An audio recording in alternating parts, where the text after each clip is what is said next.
Whoa, welcome, everyone. Hello there, good friends. Welcome to Clobberin Times, Monday night Mark C. Comics Talk. It is, of course, Clobberin Times, issue number 224 on YouTube, but 924 overall. And welcome. It is so great to be here tonight. It is always great to be here, and I hope other friends will pop in because we have some friends here already. And it is great to see you all. And it's busy out there on the YouTubes this evening. I pushed the hour back, everyone, and then probably decided where I'm going to, unless I need to be flexible for whatever reason. I pushed the hour back because Loki and Pat S and a bunch of other great guys are doing this Band of Brothers stream, a bunch every night. They're doing these. I don't have all the info on it myself, but you can easily go get that from Loki and those guys. And so yeah, they're doing that tonight.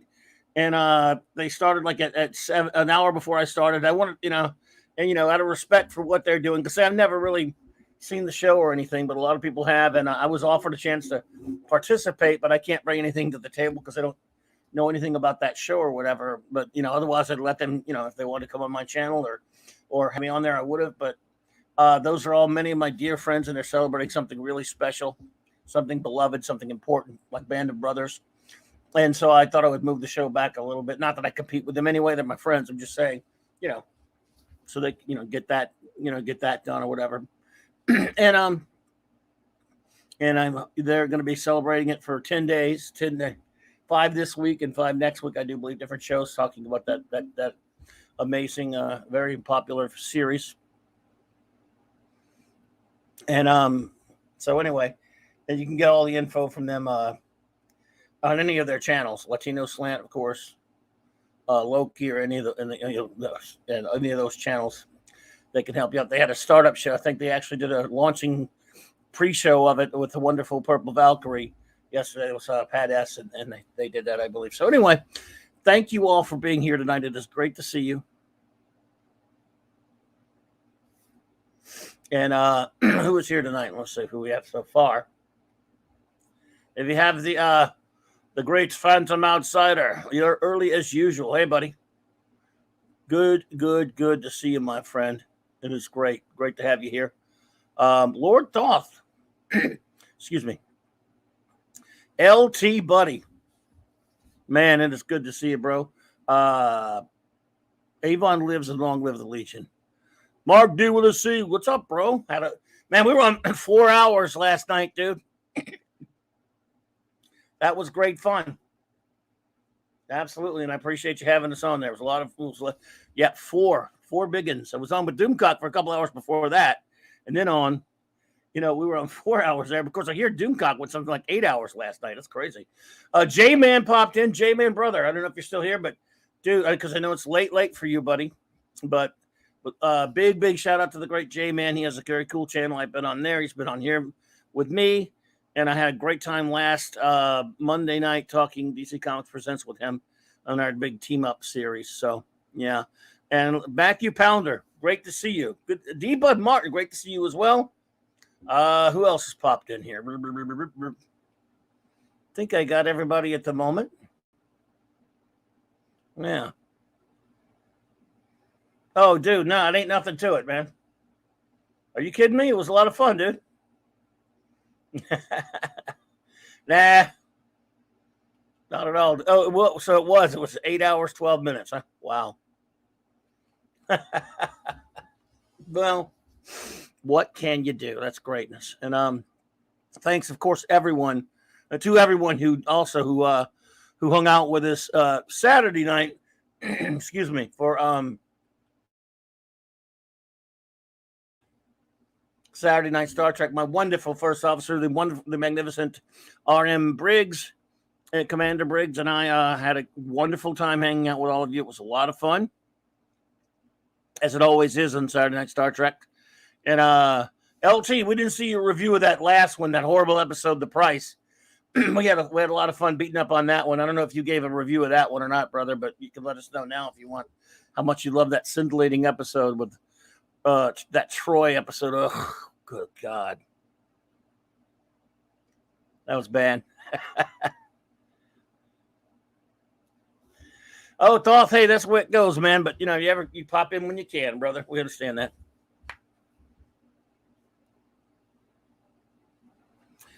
The Jerry Ordway, there was a Jerry Ordway stream. I'm a big fan of his art, but he does say dumb stuff on Twitter though.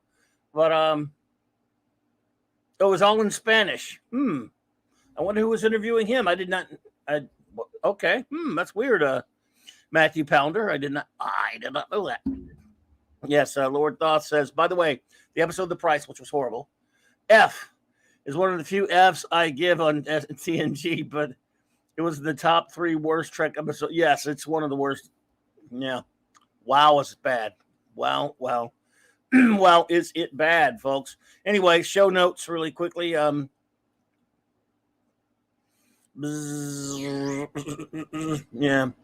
I will have another spinner rack time machine.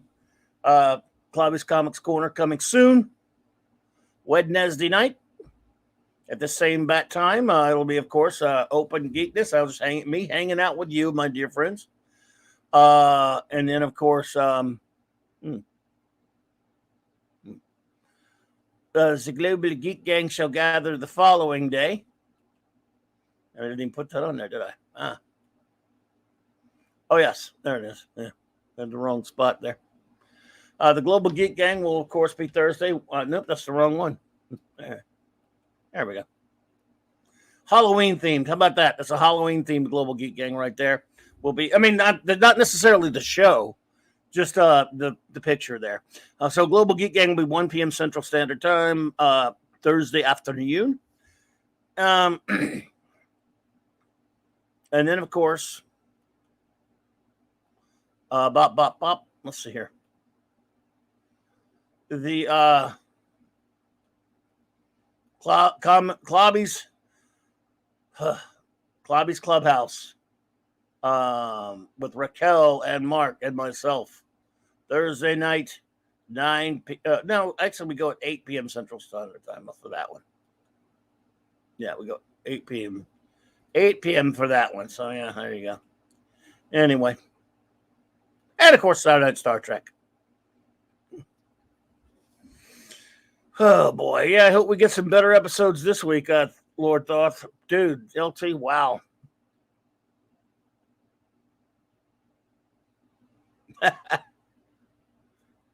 Yeah, I mean, look, you know an episode is in trouble when Mark D with AC gives it a terrible rating. Because you just don't see that. The same way as you won't see an A out of the Great Lord Thoth all that often. You're not going to see an F out of Mark D with a C all that often.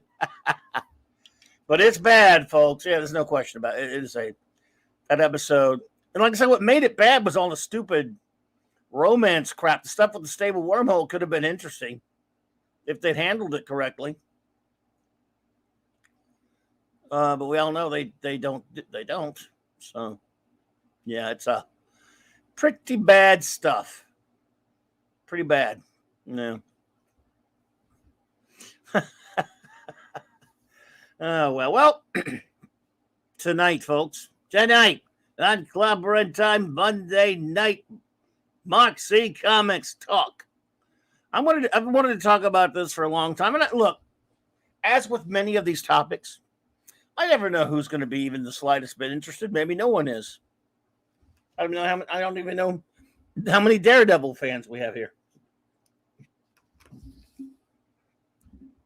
So, by show of hands, are there any Daredevil fans here? I don't know. I'm sure as hell one though. I know J-Man's a big Daredevil fan. Daredevil makes it to number 12 on my all-time favorite comic book superhero characters list.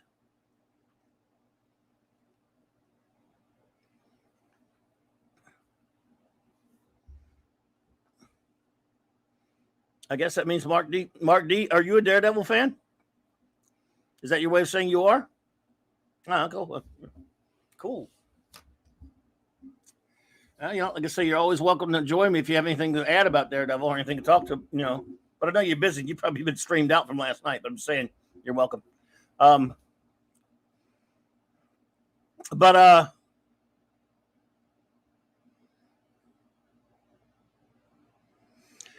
just love him. I've always loved the character, and what I mean by the pre-Miller years when I talk about this, and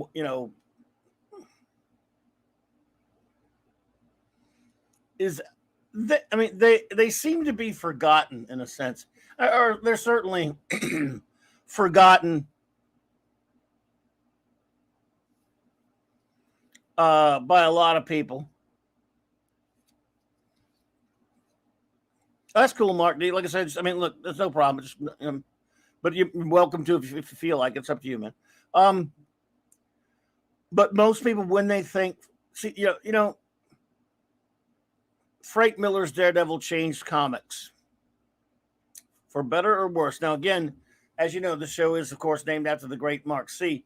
Mark C. and I used to talk about the effects of what both Miller and Moore, Frank Miller and Alan Moore's stuff, had on the comic book industry and the tone of comics.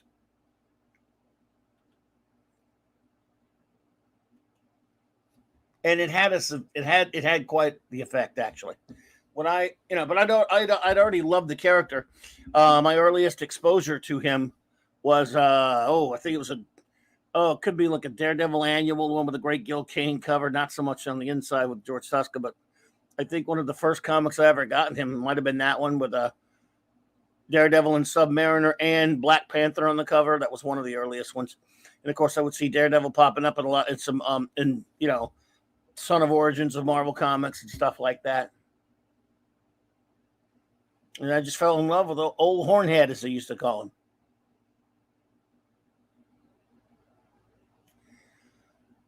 I was mid to late teens when Frank Miller took over the book. Actually, he didn't take over the writing at first. He was drawing the comic with Roger McKenzie handling the writing.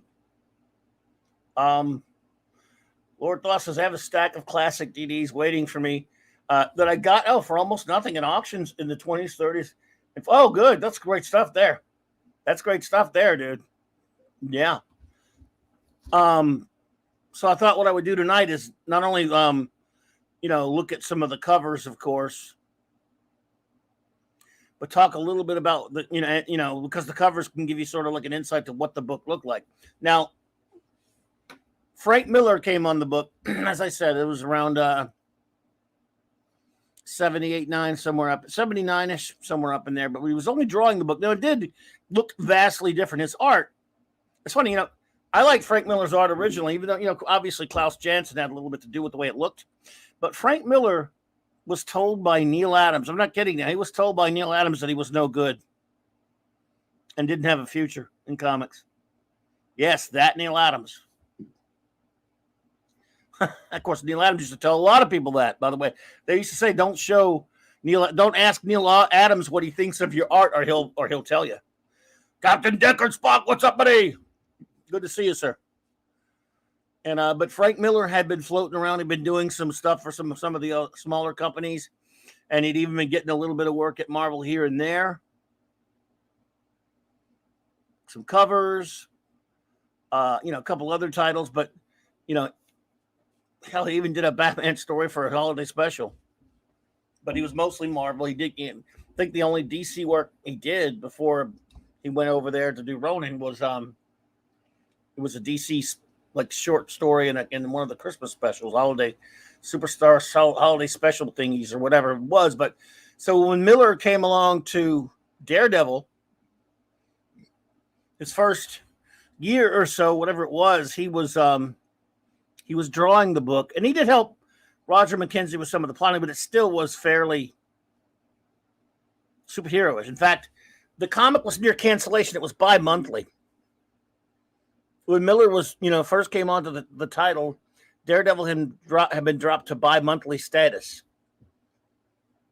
It was this close to cancellation. Oh my God.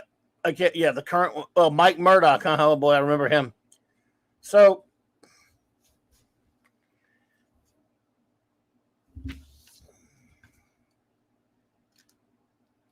Miller, when he was given the writing reins at issue 168, when he started writing and drawing the comic, it took on a life of its own, and it changed this character, and it became the title became critically acclaimed. Sales went through the roof.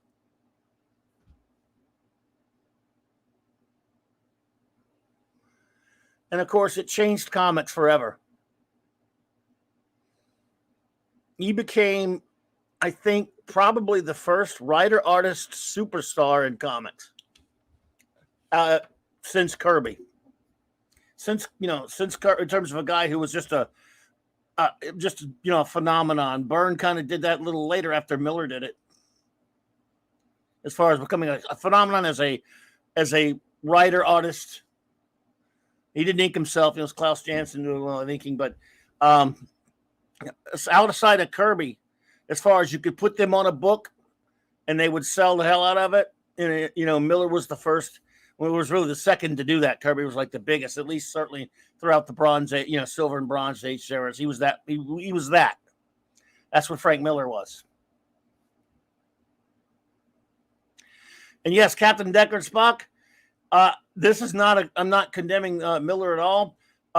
Born Again, in my opinion, is easily Miller's greatest work, and one of the great things about it is Mazzucchelli's art, because Miller, really kind of changed his art style.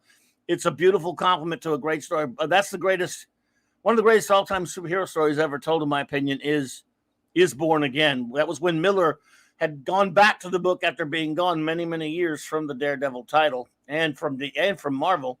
And he did a 7-issue stint, 227 to 236 or something, whatever it was, 235, whatever it was. He did a 7-issue stint called Born Again, which of course has been compiled many times in trade paperbacks and such. Born Again is a masterpiece, in my opinion, and helped considerably by the brilliant Mazzucchelli art that that complements Miller's story. I almost never wanted Miller to draw his own stuff again. I always just kind of wanted Mazzucchelli to always do it. So, but there was a time when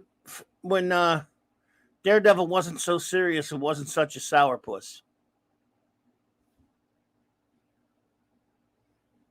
Believe it or not, there was that time when Daredevil he was kind of a fun-loving kind of superhero.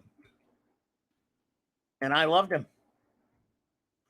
And I think that was about a 15, 16 year period. And I think it's time that was celebrated a little bit. And so the thing is, but what a lot of people don't know about Daredevil and the name Daredevil is that the Matt Murdock iteration of Daredevil, which appeared in Daredevil #1 in 1964, he was nowhere near the first. He was not the first character to go by that name.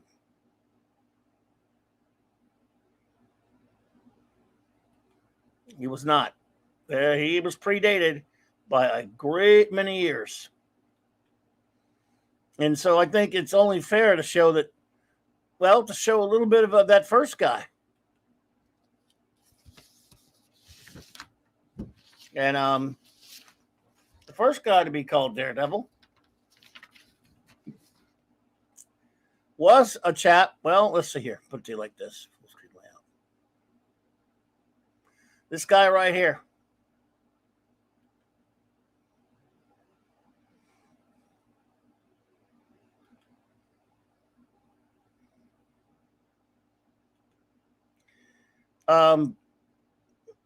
This Daredevil was the one from 1941. He debuted in 1941 from a company called Lev Gleason, and he was pretty different, obviously.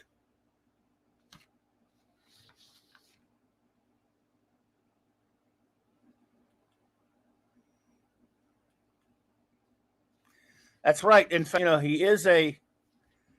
That is. Look, I absolutely agree with that, Matthew Pounder. Miller does owe a lot to Roger McKenzie. I met McKenzie. He's a nice enough guy. And original Daredevil is definitely public domain, but you can still get in trouble. So they kind of the other companies that have used him have given him different names. Now, in the first issue of the origin of the original Daredevil, his name was something like, I don't know, something like what was his name? Bard Hill, and they changed it to Bill Hart or something. In his first appearance, one of the things that's kind of funny is in his first appearance in Silver Street number 6 or whatever by Lev Gleason, he had a similar origin almost to Matt Murdock in the sense that he was his father had been killed before his eyes. The shock had forced him to be mute, and he was branded. The guy who killed his father branded him. The great Eric K. Eric, dude, how you doing, man? Everyone, say hello to say hail to Eric, and I hope you're doing well, buddy. How you feeling, man?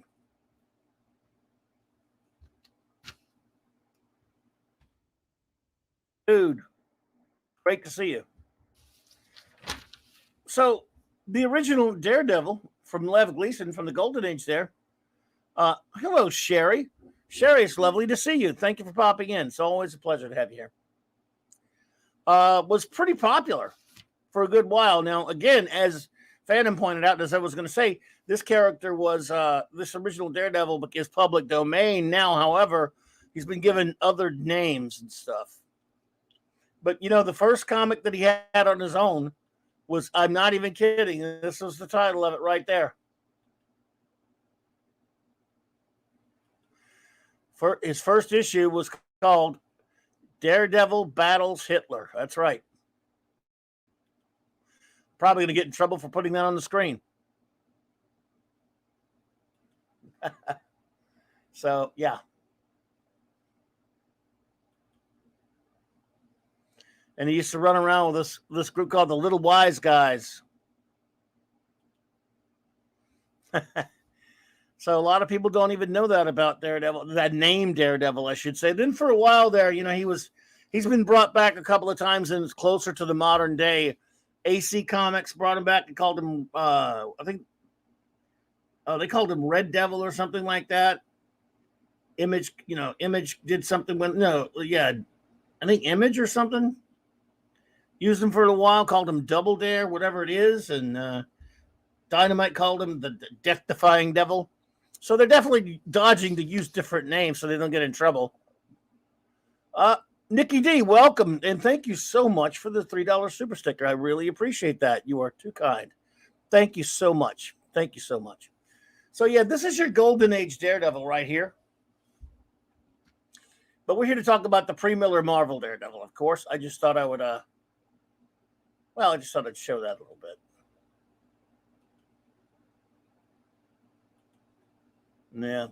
So, anyway.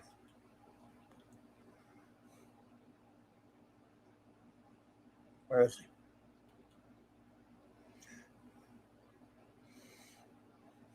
But, we're going to show. We're going to take a look at, the pre-Miller Daredevil from Marvel. I just wanted to show a little bit of that to show, hey, that name had been occupied.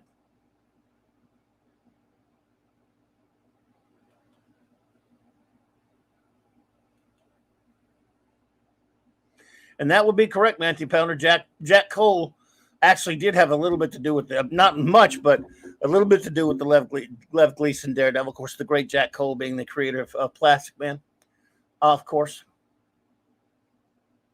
All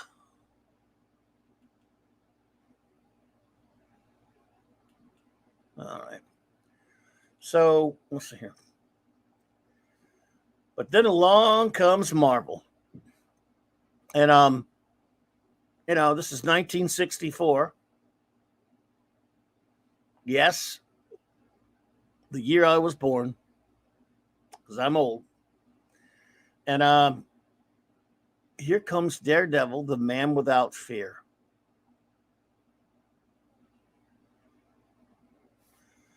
Well, Phantom, it wasn't exactly a year. It was the same year, but it was a little bit after Cap did it. Yeah. Same basic year, but yeah. Cap did it first, buddy. Although even Cap didn't predate Lancelot. What should we call it? Not Lancelot. What's his face? The Shield, first Shield. Anyway, so one of the things that was kind of funny about this was what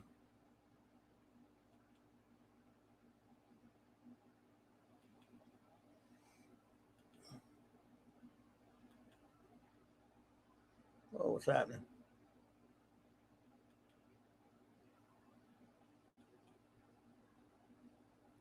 Having a bit of a technical oops here. Okay, was these early covers.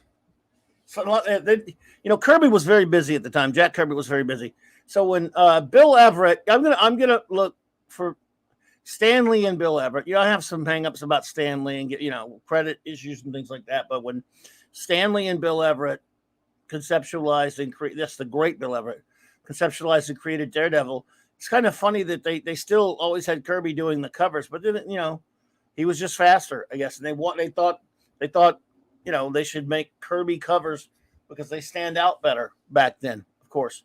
Which you can't really blame them for that. It probably was true. So the first a good number of the early issues of Daredevil, they had Kirby covers, and why not? And why not? Why wouldn't you? So, yeah. Man, my slideshow ain't working. What's it doing? The website ain't working too well, looks like. Come on, man. Marvel database is not working well with the website, so that's great. It's going to be tougher to show pictures now. Oh, it's really annoying.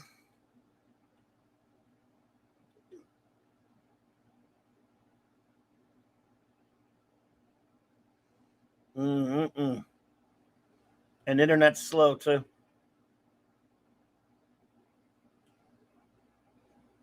Wow, why are you doing this to me? Worked fine last time. You suck, Marvel. Yeah, I'm having some slowness issues. Yeah, Thoth, I too. I think most people do though. I think most, the yellow costume only lasted 7 issues.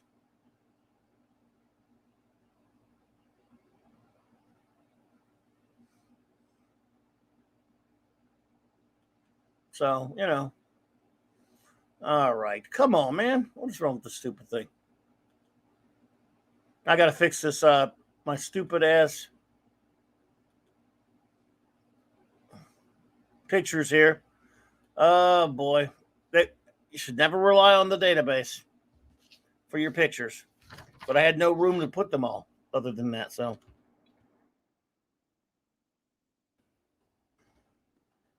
Oh, gonna do it the old-fashioned way. Sorry, everyone. Because, it's just these, man, I just love these covers.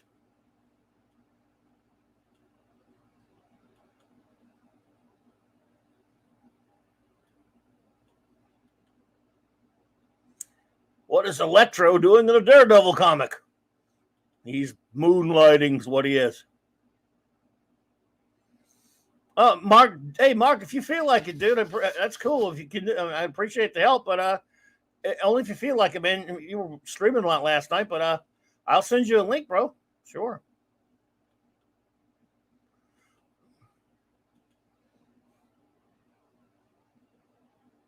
Let's see here. Come on, man. So they can find you. Let's see. All right, there we go. I have sent you a link on Facebook. I appreciate the offer, bro. Thank you. Because see, it was working. Worked last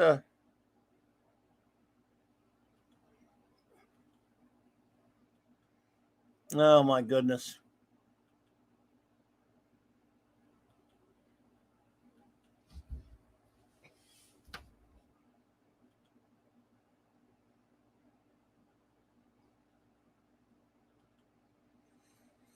The computer's just being a crutch. My computer's being an a hole, and I can't see anything. Oh, there we go. Well, Jack's mama, hello there. Hello there, my dear. Always great to see you.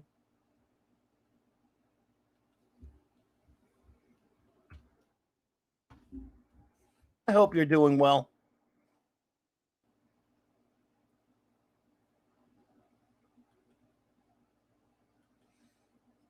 Had everything off. Okay. I was sorry, everyone. I was having a bit of a kerfluffle with my really old computer there. So sorry about that, everyone. But yes, the question still remains: what is Electro doing? And of course, guest starring the Thing. Well, so well, the slideshow would have been nice. Yeah, but I've always had trouble believing that was a full Kirby cover. I think it's Vince Coletta, and they just attribute it to almost so many of these early Daredevil covers to Kirby. The Owl. He was sort of in the Daredevil Netflix show.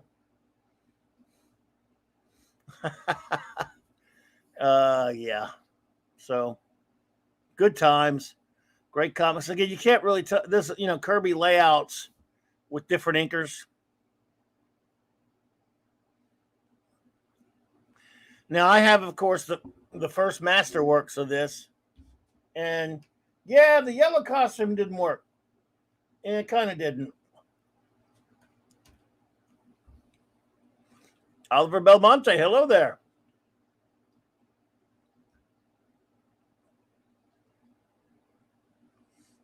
Well, I don't know if there was. I think some fans probably were used to the yellow, the yellow and red / black costume a little bit. Anytime you change the costume, now they changed it by issue 7, Oliver. So back then, I'm sure that some fans didn't like any kind of change. I'm the kind that doesn't like a change for change's sake.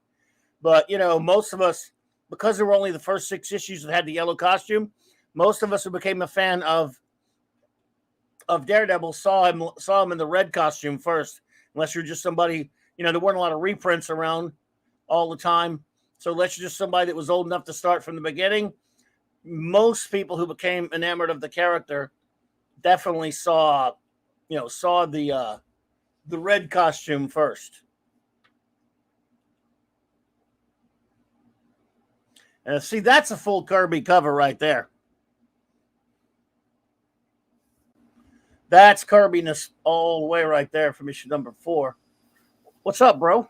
Hey, how's it going? Yep. Hey, man, what's going on? No problem. Glad to help. I guess so. You got a couple covers on, but I can share my comic book collector software, comic base. It's got all the covers in order. So if that'll help you, sure. I mean, if you have, we just share. You want to share it or what? Yeah. So I can share my screen here. So let me go to Daredevil on the program. So let me know when you're ready. Yep. It was working when we did our last one. When we did it, I mean, this works enough. I just have to go back every time. The slideshow worked fine when we did 2 in 1. Yeah, well, because I think I'd sent you all the covers separately from the program for 2 in 1, and then you'd put them in. So no, I mean no. Well, maybe you did. Yes, you did. I was thinking of DC one does it, Miss the Marvel one that doesn't do this right. Yeah. Thank you, Marvel. The DC one lets you slide them. Yeah, Marvel doesn't. Yeah, and as Leo Laporte says, the personal confuser. They're always such a pain whenever you need a computer to work or to do something. Sometimes it just things go. It can go wrong. So here, let me absolutely. So you tell me what? Yeah, I'll just flip through. You tell me when you want to go to the next cover. So okay, let's go to Let's go Okay, to sure, this. sure. Appreciate that. And I mean, the I'll nice just thing, do it the other way, but it just takes. yeah, it takes Go ahead. forever. Yeah, and then the nice thing about this, if you ever have to check a writer or something or artist or something, it's got the whole database there. So anyone who collects comics, I highly recommend Comic Base. I'm always good at spending Oh other yeah, people's yeah. money, but it's a great software for your collection. So There you go. This was This was oh ish. What's that? What happened? nope, I just clicked on. No, it'll come back. I gotta Okay, if you can go to number click on it. 5 or whatever. Yeah, let me get I to guess. number 5. Yep. If I go like this, it'll go. Let's go to number 5. There we go. You know what? Actually, what I'm going to do is I'm going to go to the directory and it has them all, and that way I can do a. Sorry about that, everyone. Because I That got way all I the can credit stuff I need. I have access to Yeah, credit. yeah. So I can go to actually with this. You go to and you can say show cover folder, and it's got the whole show picture folder. They've actually download them to your hard drive. Something. There we go. So that's easier to flip through them. Oh, cool. So it's got them like this, all in order, which I love about Comic Base.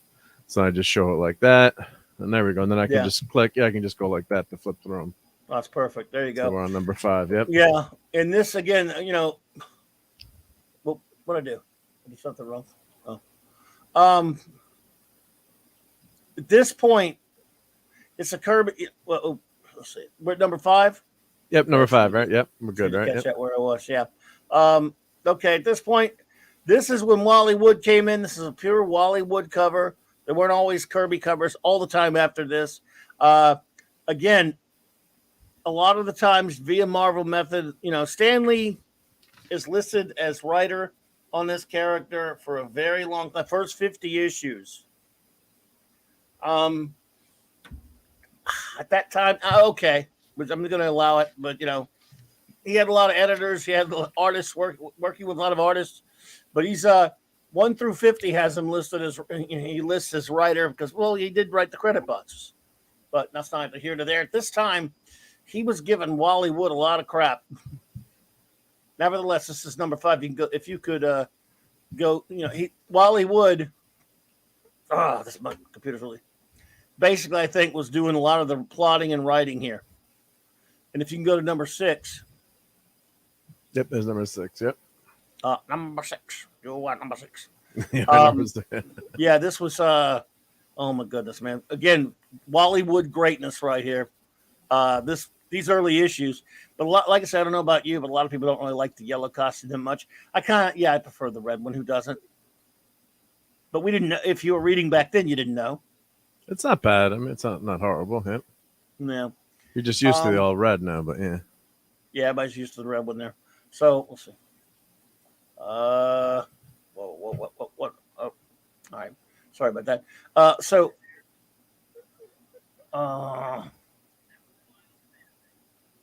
I have to mute this thing. I have my other sound going off. Can you hear me okay? Yep, here you good. Yep. Okay, 5 by 5. Yep. 5 by 5. You tired after last night, man? Oh, it's streaming? Oh, yeah. Sorry about that. It was a great time. But when I said before we started, I said, hey, let me know if, it's getting too late or I wasn't paying attention to the counter. That because we're showing all the pictures from Comic-Con. So a bunch of people, a lot of people were watching last night too. So thanks for hanging out with us. And yeah, I didn't realize I was up over 4 hours and I was wiped out too from the con and all the walking. And, I'm not in superhero shape. So, I'm like, I'm kind of getting a little tired. And I looked, you guys said that. No wonder it's over 4 hours. It was a lot of fun. We're gonna finish on your channel on Thursday night.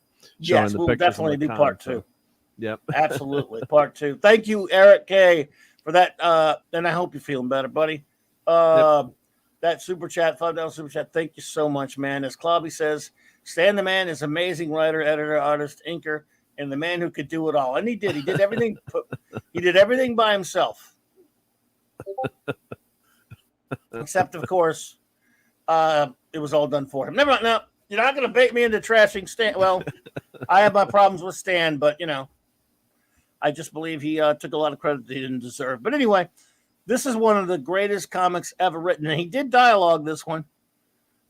This is one of the greatest comics ever written. Silver, bronze, you name the age. A Wally Wood, beautiful art all the way through. Both, this is a masterpiece. I even have this on a T-shirt, by the way, that doesn't fit anymore. My It goal shrank is in to the fit back closet. into that T-shirt. No, yeah, something shrank. All right. No, I didn't shrink. Yeah, somebody didn't shrink is the problem. This one again, we talked about this a little bit last night. Just well, you've all know it. Anyone here, watching anything to do with Daredevil? And I don't know. Have you ever read this one? I read. Yeah, it's a great. I just reread it. Great stuff. Yep. Yeah, it's No, it's because he's an underdog in this one, of course, against Submariner. He's got shouldn't have a chance of doing anything to fight Subby, but he keeps fighting. It almost reminds me of the Thing 2-in-1 Annual #7, where Thing is fighting the champion, and same kind of very overwhelming reminiscent. odds. Yeah. So Also I not the love first stories time. like that. Yeah, it's also not the first time. We'll get to it a little bit later. Another time when he went up against crazy odds. So didn't Stan also sell all the books personally by himself and then read them to people that bought them? Yes, that is absolutely yes, sir, he did, sir. But yeah, I love this one. And let's see here. And next one, please, sir. Sir, he did, sir. Yes, sir, he did, sir. But yeah, I love this one. What did I do? Let's see here. I'm hearing myself. Next one, please, sir. Got it. Oh, maybe that's the. Oh, hold on, that might be my bad. Yep. My bad. Oh, okay. Thank. That was my. That was. I'm sorry. Yeah, it was because I rushed over to get my computer on. I didn't have. Okay.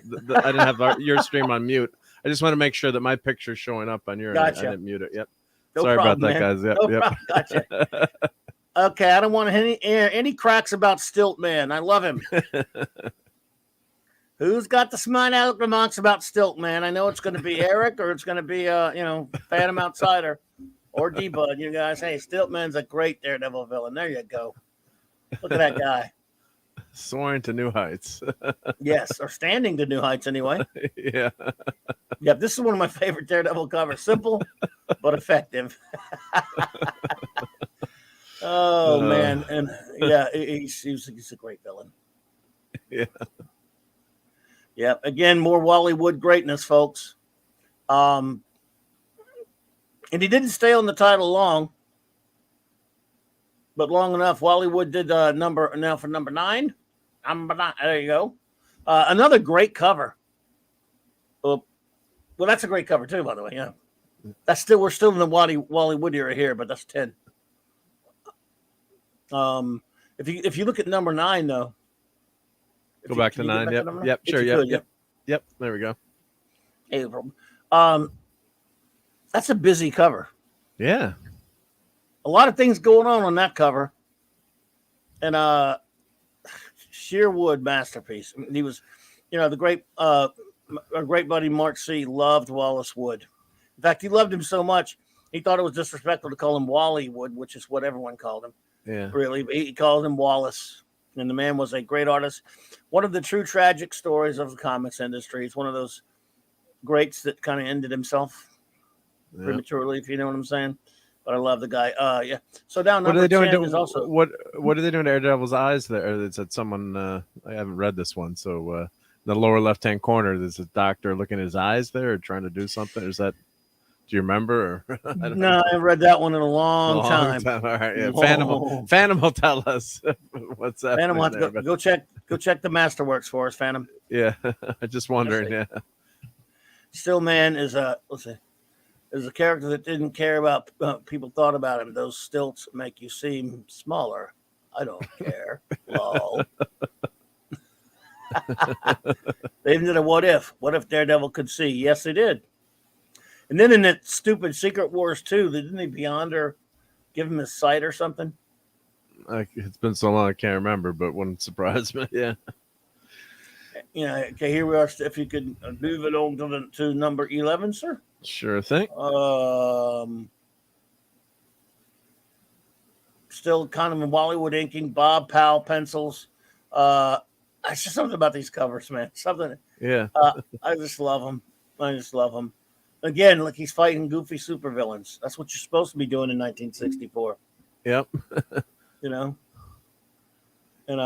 there you go. Cool. Number 12. Now again, this is when you're kind of getting out of the now he's firmly set in the red costume. This Kirby, this is one of if maybe the only issue Kirby actually did the interior on, partially the interior with John Romita, because he was busy back then. And good old Kazar, who predates everybody pretty much. There's a Kirby cover right there. Now, but Kirby was still doing the covers, but he wasn't doing a lot of interiors that much. I mean, this one is these last two he did. I guess because it was Kazar or something, he just did them with partially with Romita. But anyway, it's a great cover, yeah. Yeah. Number 14 is the same. It says Kirby Romita.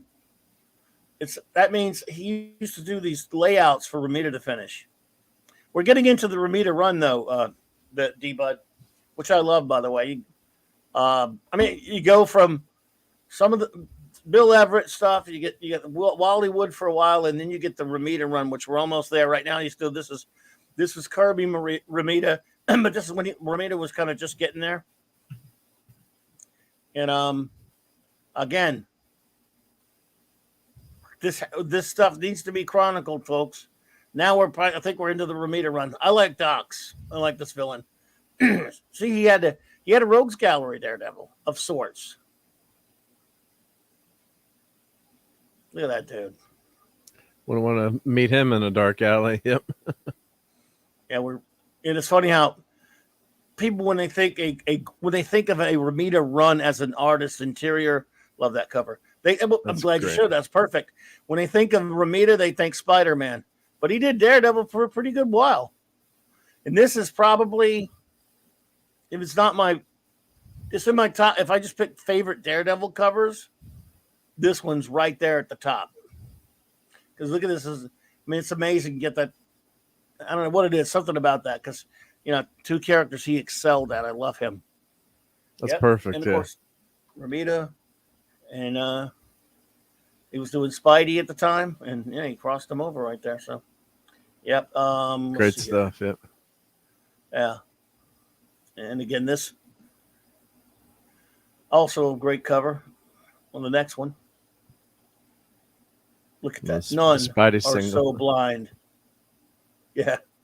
Now, I wonder if Phantom can tell us who he's kicking. I have no idea who that is. I can cheat here. I can cheat. Let's see. It's Mask Marauder. It's Mask Marauder, but he'll probably tell us. Yeah, number 17. Yep. Yeah. Stanley, John Romita. Yep. So these are Romitas, and let's see. Oh, come on, program. Who you calling program? Program, yeah. Now it gets slow. Let me go back. Yep. There we go. There you go. Yep. So we're on number 18. Yeah, 18 is the first appearance of Gladiator, Melvin Potter, and he was for the longest time he was one of my favorite Daredevil villains. That's we all know what he became later. Yeah. Of course, he later, started to make costumes for Daredevil, and he was in the Daredevil TV show. Yeah, he was in the Netflix show. Yep. They put him in that, because Miller used him, and he was kind of a different kind of a guy in that one. But when he fights him, the second time he fights him in season 3. By the way, in a couple of episodes, even in season 1, when you're in Melvin Potter's garage or his tool shop, they have a poster of Gladiators movies, like a Gladiator. Yeah. So a little hint, just like they had the stilts in there. And when he fights Daredevil in season 3, because Daredevil, he's trying, he doesn't mean to, but he thinks, Kingpin's going to kill his woman. So, he talks him into making that costume for Bullseye. So he and Daredevil fight, and he uses the buzzsaws like that. Yeah, the Netflix series is great. Yeah. Yes, sir. It was wow. It was Millery. Yep. And there's what's his name? We got Al again, or we got Mr. Who we got next? Is that Mr. Hyde or is Mr. Hyde? That looks like guessing. the owl. So. Owl? Yeah, but the owl in the back, and it looks like.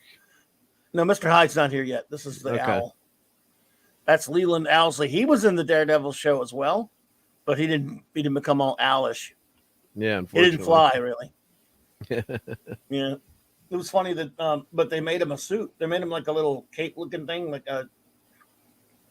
our Melvin Potter did, to protect him. Yep, kind of inferring who he is. Yeah. Yeah. Well, that must be the. Yep, I got the owl. Yep. I love the coloring on that cover. Yep, that's great. Yep. Let's see, 22. Again, we're firmly into we're getting what? Let's see. 20. Yep. Try man. Let me get to 21 here. All right, now we're into the. Yeah, there we go. I think it's. Let me make sure. I think it was 20, but I want to be sure because sometimes I forget to write numbers down. Okay. Okay, now we're already out of the Romita era. With issue 20, we're into their Gene Colan era. And aside from a few bumps here and there when he missed a here and there, Gene Colan probably had the longest run on the character. Issue 20 was his first one.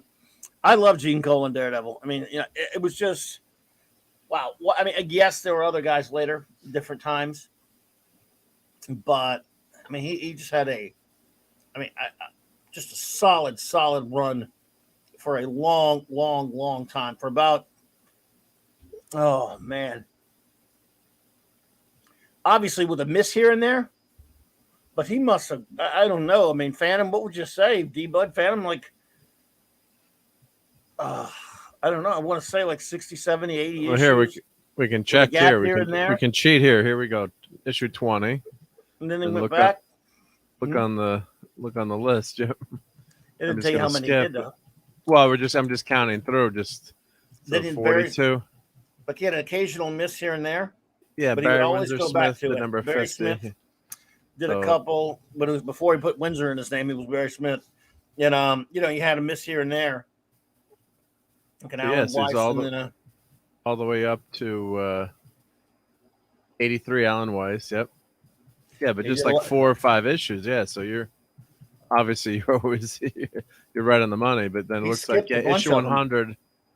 Then he's off after issue 100. It looks like. Yeah. And then he came back for 110. Oh, that's actually what the first. He came back and then left and came back and left and then he kind of. Yeah. There were other artists.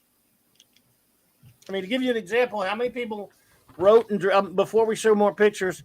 This is how many people wrote and drew Daredevil before Frank Miller changed him. Stan Lee, Roy Thomas, Gary Friedrich, Roy Thomas again, Jerry Conway for a long time. Friedrich and Conway kind of back and forth. Let's see here. Steve Gerber had a good long run on it. Chris Claremont did a couple of guest issues. Gerber went back a couple of times. And then Conway. And then, of course, that's about it until Roger McKenzie came on. I mean, there were a bunch of other ones, though. Yeah, but excuse me, there were a bunch of other ones after that, before Miller, though. You had Jerry Conway back and forth on the book. Tony Isabella, Lynn Wein did a little bit. Marv Wolfman had a stint. Some guys would just do an issue here and there. Marv Wolfman had a stint on it. Matt Lowe, 1 issue or 2. Shooter did the occasional issue. Roger McKenzie had a run on it that came back. So there were guest shots in there. Michael Fleischer, Mary Jo Duffy, Dave Michelini did one, and then of course Frank Miller after that. So in other words, they had a bunch of artists, writers here and there that jumped on and off the book. Hey there, Steve Mitchell. Good to see you there, bro. But for the most part, only a few had real long stints on the book. Like, again, Stanley, first 50. Roy Thomas, a good run on it. Conway, back and forth, but, lots of them. Wolfman stint. Roger McKenzie, like I said. Isabella had a little run. Steve Gerber had a big run on it as well. So, but artists, there were quite a few. But the ones of note, because there's so many of them, the ones of note, though, between, Everett and Miller, the Wally Wood run, as short as that is, Colan run, which is gigantic, The Ramita run that was just really good. Not super long, but it was really good. And after that, they were all over the place. We can start showing some covers again. Sure. Yep. Yeah. I was saying. After that, they were all over the place. With Bob Brown on it for a while. As far as guys with any consistency, remember John Byrne did one issue. One of his early works with John Byrne. Colin goes back to him. All these different artists before Miller. So a lot of people worked on this book for the 16 years. So you just, like I say, you don't have to. Yeah, you don't have to wait for me if you want to just kind of go. Yeah, just go through. Yeah, there's Matt's twin brother who's actually back now. Yep. Mike Murdoch. Yeah, now this cover, I like this one. I always, again, Stiltman needs his own comic, doesn't he, folks? God, yeah. This is a Who's great afraid one, of Stiltman? Foggy, what can we do? Yeah, I guess, God, you can imagine if you're afraid of heights and you're Stiltman. I mean. Yes. Well, Gil Kane did an issue or two, but he just did a lot of covers. We're going to be getting to that in a second. Matthew Pounder, I'm a Gil Kane freak. And Gil Kane did a few issues here and there, but mostly he did some of the greatest Daredevil covers. Here we go with some Gene Colan covers here. That's a great one. Yeah, there's a great one. Again, I look at these and go, wow, these are real comics. Daredevil, it's not as super serious. 25 was Mike Murdoch's first. Well, we know who he really is, but first appearance there. There you go. Thor. Is that Thor. Mr. Hyde there? It looks like, I'm guessing. Yeah, that's Mr. Hyde in the background right there. Looks like to me. And yes, God, I love these covers. How's he gonna fight Thor? Yeah. I don't know, but it's sold comics. I'll bet you. Still, man was always the tallest kid in the class. Wah wah wah. Yeah. There's Mr. Hyde again in that stupid. I can't see the guy very well. The green guy. Yeah. Who is that? That's. I can't remember who that is. That's Frog Dude. The Toad. Not. No, it's not. But yeah, I know. I'm just. Is that one of the? One of the serpents. King Serpent Society. Cobra dudes? King Cobra, or one of the. I think he's one of those dudes. Phantom's here to help. Hyde and Cobra. Say again? Yeah, Phantom said Hyde and Cobra. Hyde and Cobra were a team. Yep. So. I can't even see the screen right now because I'm having some trouble with my. I'm back, Nick. You hear me, right? Yeah, we can hear you good. Yep. No, we can hear you. Yep. Yeah. No, just the cover. The cover had Hyde and Cobra on the screen. Yep. And then this is the Beetle. Not to be confused with the DC Beetle. Nope. The Beetle. He is giant venture. Oh shit. I still can't. I'm gonna have to move my screen back. I can't really see. Can't see a damn thing now. Okay, now. Yeah, Beetle. And there you go, Steve. More of your purple and green theory. Yeah. He's right on the money with that. Yep. All these villains that are purple and green. Daredevil dies first. Is that Trapster? That's got to be, right? Is that formerly Paste Pot Pete? Paste Pot Pete, yeah, I think it is, yeah. Yeah. What issue are you on? So this is 36, yep. Yeah. The name of the game is Mayhem.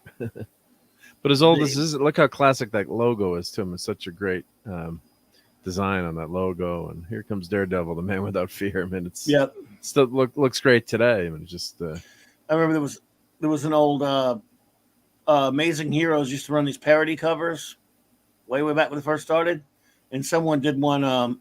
They did he's swinging by a window. It's called Daredevil, the man without clothes. And these two people are looking, a man and a woman are looking out the window and thinking to themselves, same caption, oh my goodness, Daredevil is really blind lawyer Matt Murdock, because they're seeing him nude, if you see what I'm saying. Yeah. Like, whoa, that's disturbing. Well, he's in good shape at least, right? Yeah. Oh, dear. And yes, that's only 40 years ago I saw that. Why I would remember such a thing, I just can't tell you. Because you couldn't unsee it. That was it. And was it I could not unfreaking see it. Who are the unholy three? I don't know who those are. Villains are. The unholy jerk offs. Oh yeah, not brand X Scaredevil. Oh my goodness. Hey, who the hell is this guy? I don't know. I don't have that cover available. It's a Hawkman copy. It looks like it. Someone will tell us. The anti-men. Anti-men. That's right. Anti-men They were feminine. They were feminists. Yeah. Yes, the anti-men were feminists. They were anti-men. So, modern day ones, I mean, folks.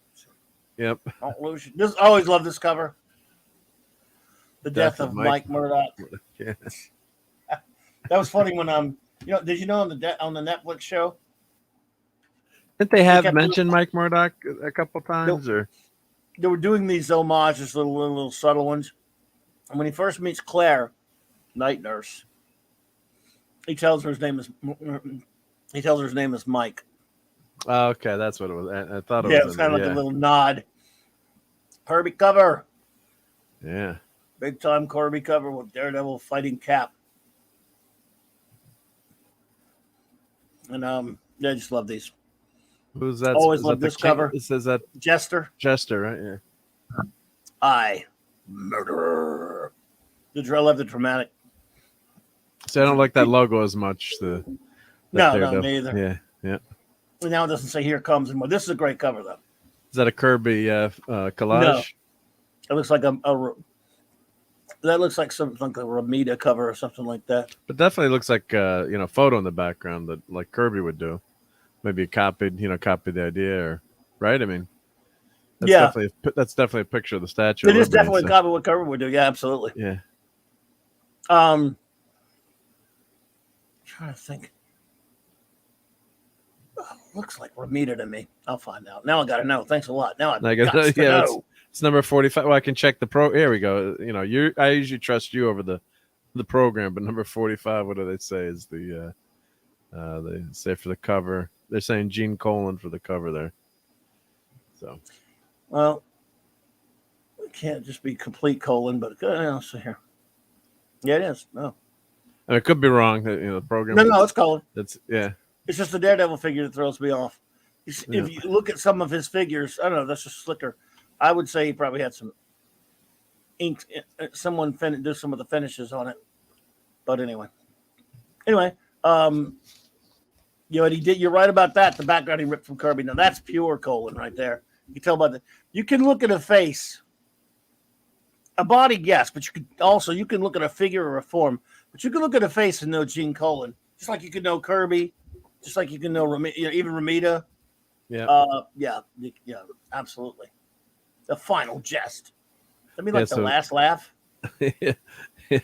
So Phantom saying it was Ape Man, Catman, and Birdman. LOL, the anti-men. Yeah. And those few issues ago. Yep. Birdman. Yeah. Oh, we went back to 12?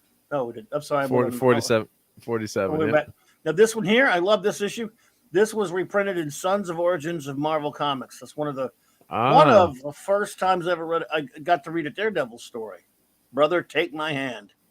I read that as a kid, but yeah, because those we were talking about that last night on my show. Those books, those graphic novels, we didn't even call them graphic novels. They were just books, and it was like we'd pass them around because you couldn't get back issues back then. So trades, it's like, oh, Dave, can I borrow, the Secret Origins? And I promise I'll give it back next week. And then the Sons of Secret Origins, and you're like, oh God, I can finally read how Spider-Man got his powers. You just, there's no other way to get it. I mean, how else are you going to read it? So it was so cool, and there weren't any other trades really. I think it was just those four right there.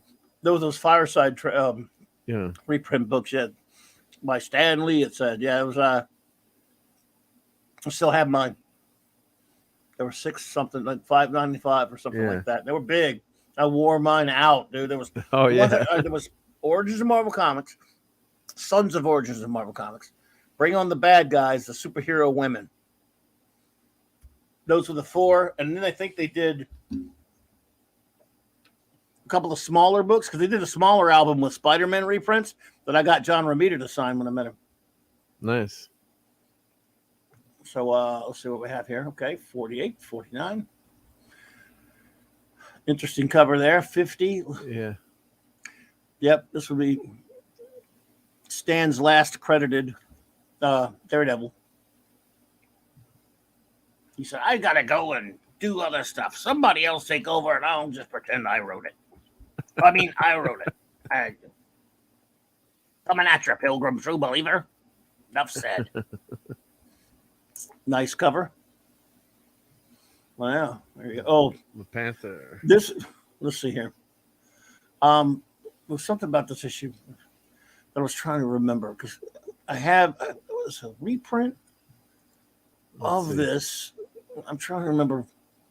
Damn story. It's got Black Panther in it, and one of the things that's interesting about that is Black Panther first appeared in Fantastic Four 53. This is a Barry Windsor-Smith cover. Well, before he was Windsor, but it kind of looks like a Steranko-esque cover. It looks very Steranko. But it was Barry. See, Barry Windsor-Smith and Barry Smith, when he was just Barry Smith, when he started work for Marvel, he was just kind of a Kirby ripper. He was doing a Kirby type of style. Well, that definitely looks Kirby-esque, yeah. Yeah, and Steranko was also kind of doing like a Kirby rip.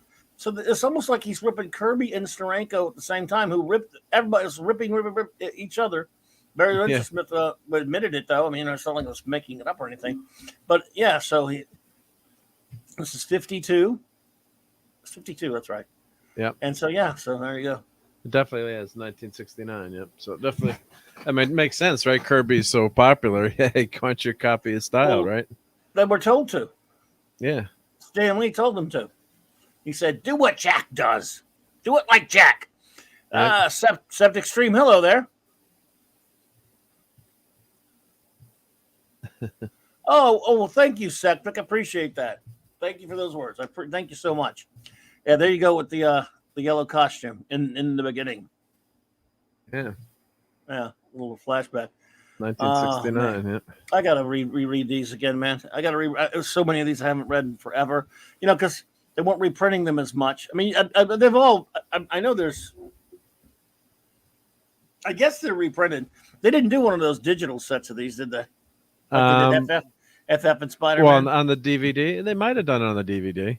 But of course, everyone today gets Comicology, or you could do Marvel Unlimited, and I'm assuming they have most of these issues, online. So if you subscribe to that Comicology Unlimited, you get DC, Marvel, you get all kinds of titles. So as much as I love having those floppies in my hand, but if I was lucky enough to own some of these older Daredevil comics, I'm not looking at them like we were talking last night with all the slabbing that's going on.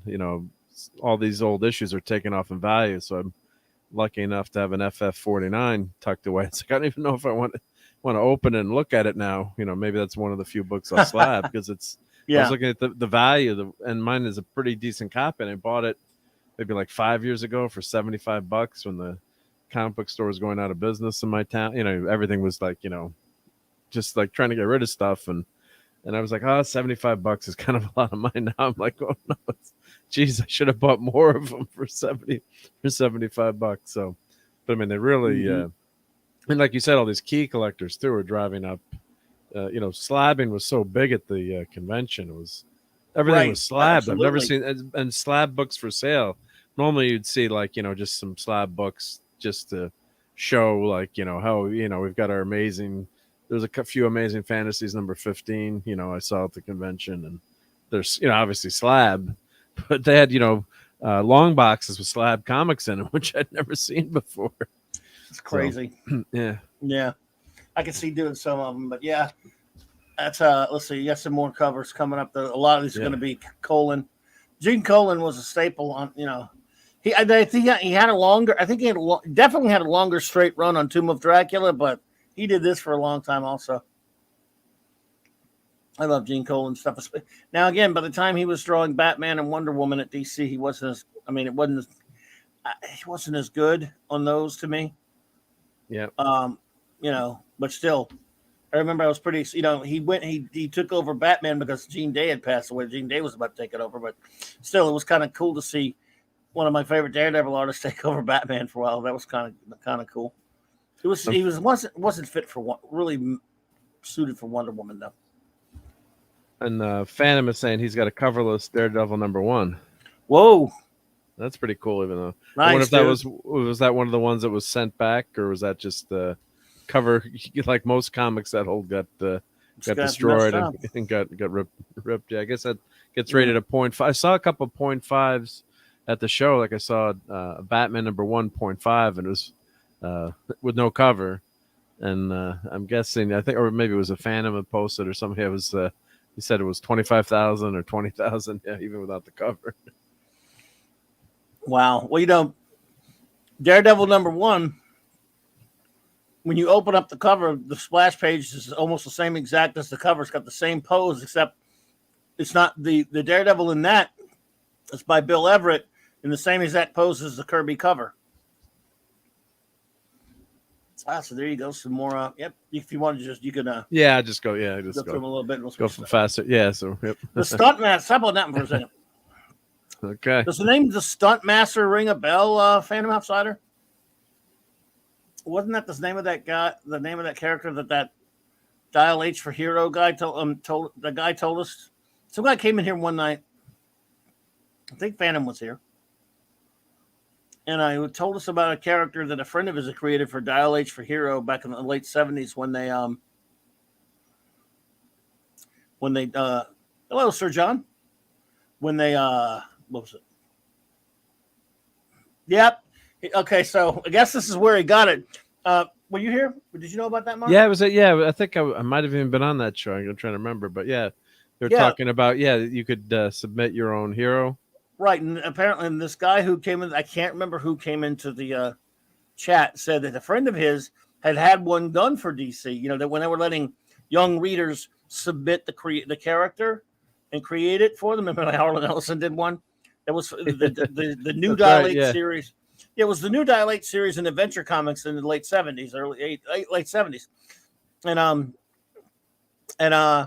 he had one called Stuntmaster. Maybe he got it from this guy. I don't know. And I didn't remember this comic right here, so I didn't make a connection. And maybe the kid didn't do it. I don't know how old the kid was, but oh well. There we go. Was the kid related to Stan Lee? Must have been. Sir John, is it TM?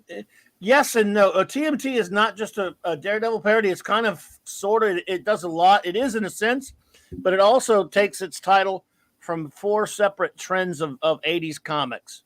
You have teenagers. At the time, Teen Titans was a new Teen Titans by Wolfman and Perez was huge. Plus, there were other teenage character books like the Legion of Superheroes and whatnot. Mutants, X-Men were huge at the time, right? Ninjas, because of the Daredevil comic in particular, Daredevil was fighting ninjas a lot from Miller's Daredevil. And then Turtles. There were a lot of anthropomorphic, funny animal comics all through comics, not just in the 80s, right? So, yes. And, of course, Stick is, Splinter. Splinter's named after Stick. And they fight the foot. Well, Daredevil's fucked the hand, So, yes, a lot of it is a parody of Miller's Daredevil. But also again, it's a funny, Teenage Mutant. Other tropes, Yeah, I remember we thought it was pretty hilarious. It was called Teenage Mutant Ninja Turtles. I thought that was funny. Like, wow, yeah, Spider-Man's, not a mutant, but he gets his powers from radioactive, accident, kind of like the Turtles get that radioactive goop, right? So. And all the Rip books were kind of funny too from Turtles, like adolescent radioactive black belt hamsters. And let's see, geriatric gangrene jujitsu gerbils. There were a few other ones too. Yeah, those. Kevin Eastwood. Yep, he was at the. I don't know if he was at the con yesterday. Was he? Nighthawk. No, I don't think he was actually. No, yeah, a lot of artists, old school artists, are pulled out, and very sparse artist alley. Although I did get to meet Michael Golden again, my favorite Micronauts artist, so that was fun. But did you talk to him? I got to talk to him. Yeah, I got to talk to him. He's very friendly. Nice guy. You never know what to say to these guys too. Like I saw Peter David. I'm like, what do I say? I just thanked him. But it's like, you're trying to start a conversation. You don't know if the guy's bored or wants to hear someone praise him a lot, you praise him again. But I just said, oh, thank you for all the great stories and all the enjoyment through the years, and bought a couple things from him. And then I stupidly asked, is there a line? He's like, no. And I'm like, how can there not be a line for Peter David? Because there's a ton of people lined up next to him, and I'm always trying to be polite and never want to cut a line or something. So I felt bad about that. Like, Peter David is, and his Star Trek stuff is so fantastic. So, yeah, it was. It's always great to be able to meet people and talk to them, and usually they're really, they're really nice. But sometimes you're kind of like, get kind of not, awestruck, but just what the heck do I say now, kind of thing. You don't want to say the wrong thing to some of these people that you admire sometimes. But I guess you shouldn't be nervous and just, say just appreciate your work and and leave it at that. But yeah, they were all very nice. Yeah, Preteen, Dirty Sheen, Kung Fu Kangaroos. There you go. Yep, Gladiator again. He really gave Daredevil a lot of trouble before they settled him down. Yep, and Stuntmaster again. Yep. You lost the girl you love, but you found the Stuntmaster. Wow. Yeah, well, how's that going to help? I tell you what, Dial H for Hero. I mean, now we know we have that kid may have if he could have been old enough to read these comics, so maybe he probably not. It could be an accident. Well, that I don't know if that was Evil Knievel time, but in the 70s that was really popular too, to be a stuntman or a Daredevil, So yeah, no, yes, sir. Uh-oh. My body will be hidden for a million years. But he'll be back. Carpets. Yeah. Stiltman in the ocean. Back. Yep. Stiltman. No, would it have killed him to put Stiltman on the Netflix show? That would have been awesome, right? Come on, man. There were it was too much of the grim and the gritty, though. We know that. So yeah. Miller. I always thought this was a weird one. This cover with okay. He's boxing. Yeah. Yeah, I wish they. Yeah, you notice on that last cover, they left out the Man Without Fear, I guess, but they just called him that. They put it at the bottom there. Yeah, and the Man Without Fear. And the Man Without Fear. Yeah, you got to have it somewhere, right? Yep. That's the Thunderbolts. Yeah, not to be confused with the different Thunderbolts. Yeah. One of those murder Thunderbolts. Yeah, there you go. Look at the. He's got the DD is kind of dark. Well, this last two covers, it's black. Yeah. Yeah. Peace now. So this has got to be what year is this? Has got to be the 60s, late 60s, early. Oh, 70s, you're in the 60s right here. Yeah. 60s. Right. Yep. So that makes sense. Yeah. Peace now. The protests. Yeah. Peace next. Yeah. You're in the. I want to say 71. Late 60s, early 70s, something like that. Let's see, 70. What are we are? 1970. Yep. Okay. Yeah, number. Well, that's the publishing date. Yeah, publishing date. So yeah. Right. There you go. Yeah, because comics used to come out. The cover never matched they're closer now, but in the old days wasn't it like 6 months off or something. Yeah. Again, look. I'm not knocking Miller. I'm just saying this is when Daredevil was hanging out in the Marvel Universe. And here's the thing: he was still, other than he was blind, even though he had the radar sensors. He is definitely the Man Without Fear. He's running around with following all these super villains, and hanging out with superheroes and stuff. He was the Man Without Fear. Yep. Well, that's his shtick too. I mean, he's around the city. It's a billy club, and that's he's flying, basically flying all around, and he's an acrobat, doing all kinds of crazy stuff. So, and Marvel 2-in-1, one of the issues, I think one of the early issues, he falls, Reed is experimenting, and the experiment goes crazy, and then he's trying to cure Ben, I think, and something goes wrong, and it wipes out Daredevil. He's like, he falls 40 stories. He's like, I can't believe I survived. But that last one, wow, that's a Marie Severin cover. She didn't do a lot of Daredevil. Wow, strange. Yeah, I think it is. Yep, it is. Yep. 70 and 71 from the from right here. You can see on the cover. So Clobby's right again. Usually wrong. So there you go. She did. I think she did a couple covers. She did the next one. I know that much. I'm fairly sure she did this one as well. But it's just kind of strange because she never really. She did a lot of work on the Hulk and not Brand Eck and things like that. But so I always like to see when an artist that's not regular to the book will just either, if not do an interior, at least like do a cover and stuff. Pretty soon we'll be getting to those great Gil Kane covers. But she did she did a few covers for stuff. I'm just saying she was mostly known for Hulk, stuff like that. So would they just assign covers like, oh, hey, we've got something to fill in right now, or would someone always do the covers, or how would that? Were the covers that important back then, or? Yes, the cover. They understood back then. They're not like the idiots now. They understood you had to sell them with the cover. Yes, so the cover needed to be exciting, but often their interior artist was very busy. And, Gene Colan could do good covers, as we've seen a lot of really good covers by him. Some artists weren't really set up for covers. But, Marie, again, there weren't many female comic book artists at the time. She wasn't getting a lot of work anyway. So they try to find anyone. Their deadlines are such, especially back then. They don't have a lot of staff at Marvel in their little bullpen. Anybody they can get to do covers, anybody they can get to do covers, they're going to do it. And I think that's a Severin cover also. So, wow, she did 3 in a row. And D Bud Martin said 72 was his first issue. Oh, really? Whoa, I'm cool. guessing of either maybe of Daredevil. I'm guessing, or maybe of all comics. But wow, that's a great cover. Yep, that's a Sal Buscema if I ever saw one. Yep. And let's look at the it's weirdly the black DD on there. He didn't used to be that dark. It wasn't that. Usually it's kind of red. Great. Yeah, there's the red there, grayed out, or whatever you want to call it. Yep, like see through. Yep. That almost was like a Trimpy, but it probably isn't. It's probably or like you had a couple different people, like not Sal. I'm not sure, but anyway, it was Trimpy. Don't doubt yourself. I always doubt because every time. Because sometimes you can't tell. They have inkers and stuff. I always doubt myself. Yeah, I'm looking at my Incredible Hulk 180 cover. Just the shit. Yeah, that does look like Trimpy, right? Yep. Yeah, I love Trimpy. That's Sal, our pal Sal. I love it. I'll defend Sal Buscema every time, boys and girls. I liked Sal. I know John was better, but and I like that. What's his face? What's that Man Bull?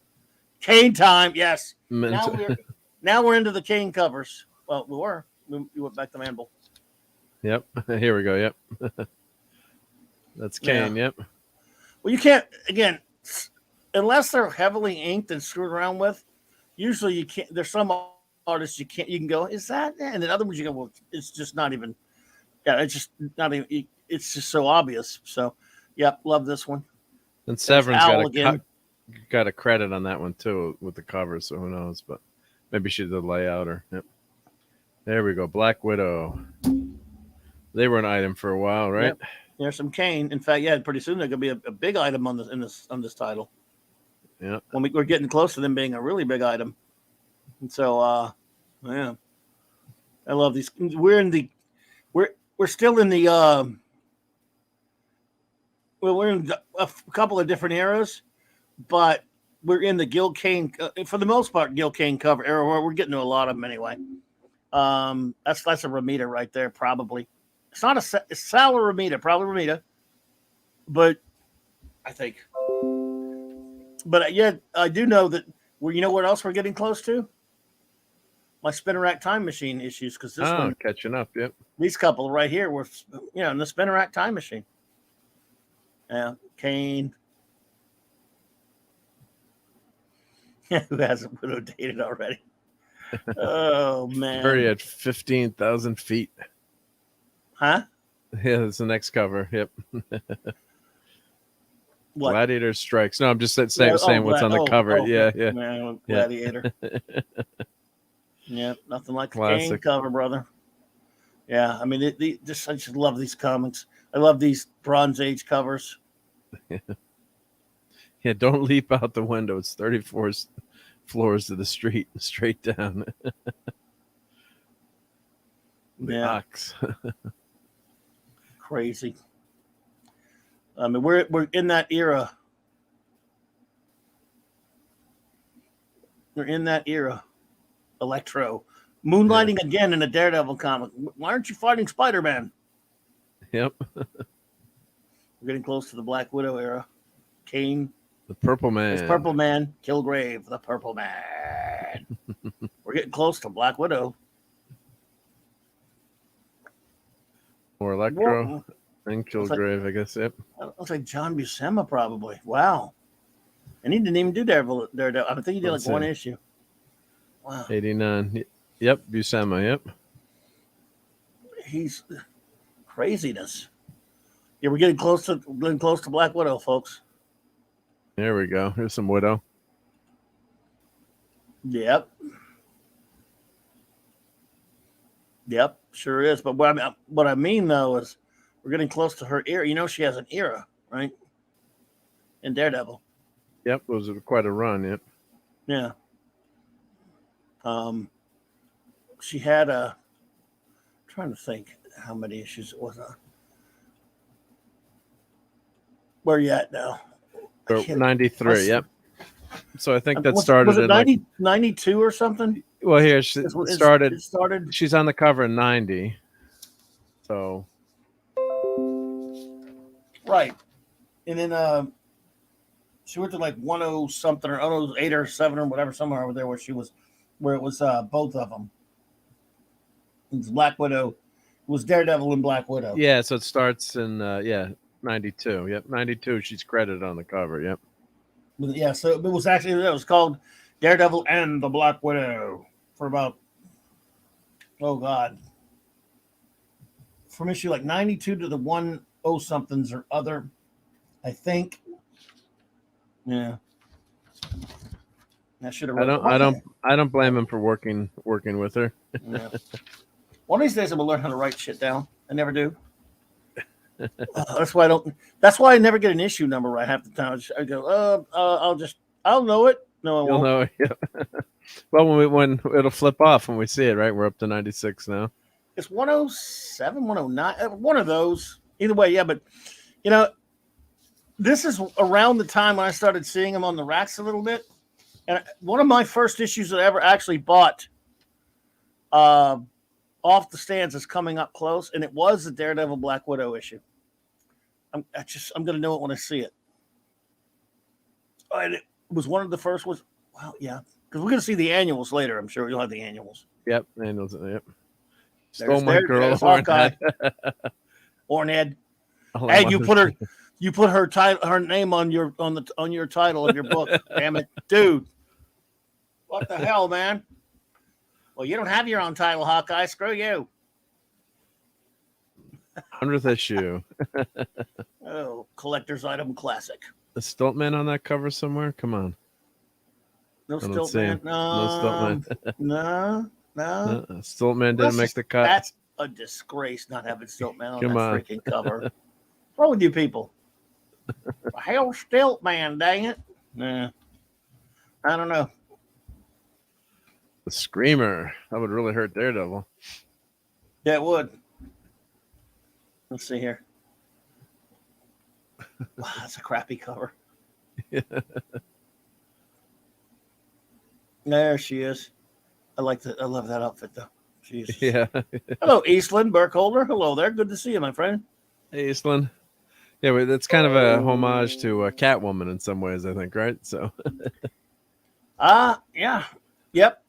All I know was she was in that outfit. Damn hot. Yeah. Yeah. What was Foggy's line in Iron Man? I want one.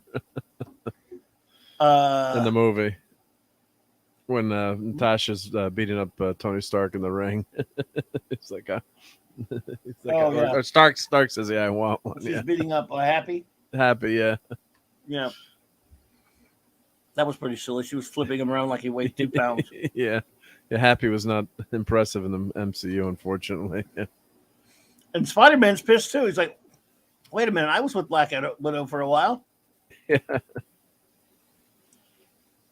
Gil Kane. There's Craven. I wonder how did the book start to sell better with Black Widow? I wonder.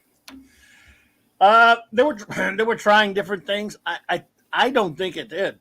I mean, I think that for the most part, it was just kind of a gimmicky thing they were trying. I mean, maybe they thought it would increase sales because you had two characters.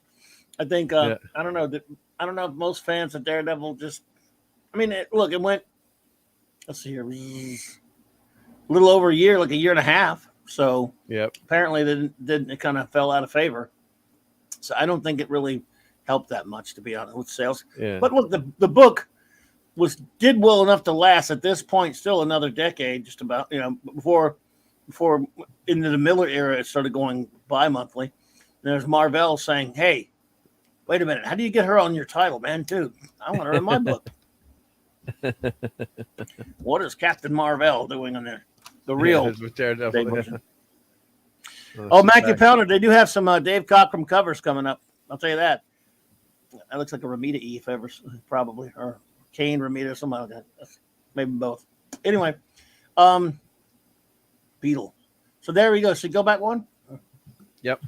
You notice how Beetle. Yep.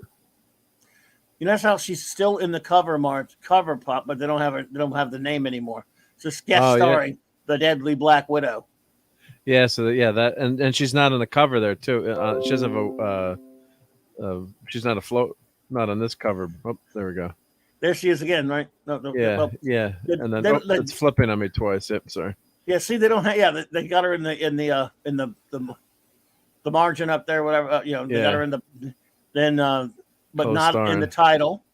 And now she's gone. Oh, bring back the Widow. She's cute. Yeah. I think a lot of us probably thought she should be on there. Yeah. Yeah. Let's see here. Oh, there you go. Okay, yeah. The Man Without Black Widow. Yep. Now, she did pop. I mean, she would pop up once in a while. They were still seeing each other, but, Not well, now, she's back. Yeah, co-starring again. Yep. 110. Yeah. Yep. Who is the mysterious masked villain they call the Master? I guess he'd be called the Master then, right? Yeah. Looks more like Whirlwind to me. I know he's not, but he sort of looks like it. See, you notice how the DD went back to being red? Yep, there we go. It's back to red. Yeah, with the outline. This is the first Silver Samurai. Look how he looked. Totally different, yeah.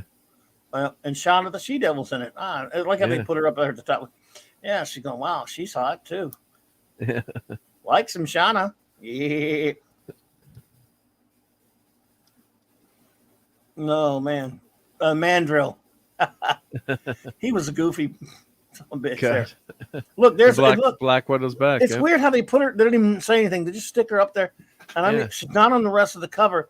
I mean, I don't know if that was some kind of accident or what the hell. I mean, is she in the book or in this? I haven't read this one in forever. I don't know if I've flipped through this one in 40,000 years. So I would be interested to know if she pops in there. Yeah, it could have been a mistake, but because she's been off the book for a couple of issues. There she is again. Again, 113. Yeah, with Gladiator. But not in the title. So, in fact, let me check. Now I got to know. Now I got to know. Because I haven't read this one in forever. So what issue is that again? Yeah, so 113. Yeah, let's see. I'll find out. 112 and 113, right? 112. Yeah, 112 and 113. Yeah. Okay, let's see. She's probably in it then, but they just—I don't know. It's kind of strange. Yeah, I think they would. Yeah, she's in it. She's in it. Yeah. She's in the damn thing. I mean, yeah. Let me. Just kind of weird. Yeah, you'd think that you would. They would have her back on. Yeah. Well, she's not. Yeah, I don't know. I mean, put on the cover. Yeah, if you can have her. Yeah, have her on the cover. Yep. I think maybe they figured, look, the comic book's called Daredevil. Maybe there's some kind of copy issue, right? Where they want to keep the title for trademark purposes. It needs to stay Daredevil. Yep. Instead of Daredevil and Black Widow. Could have been something like that. You never know.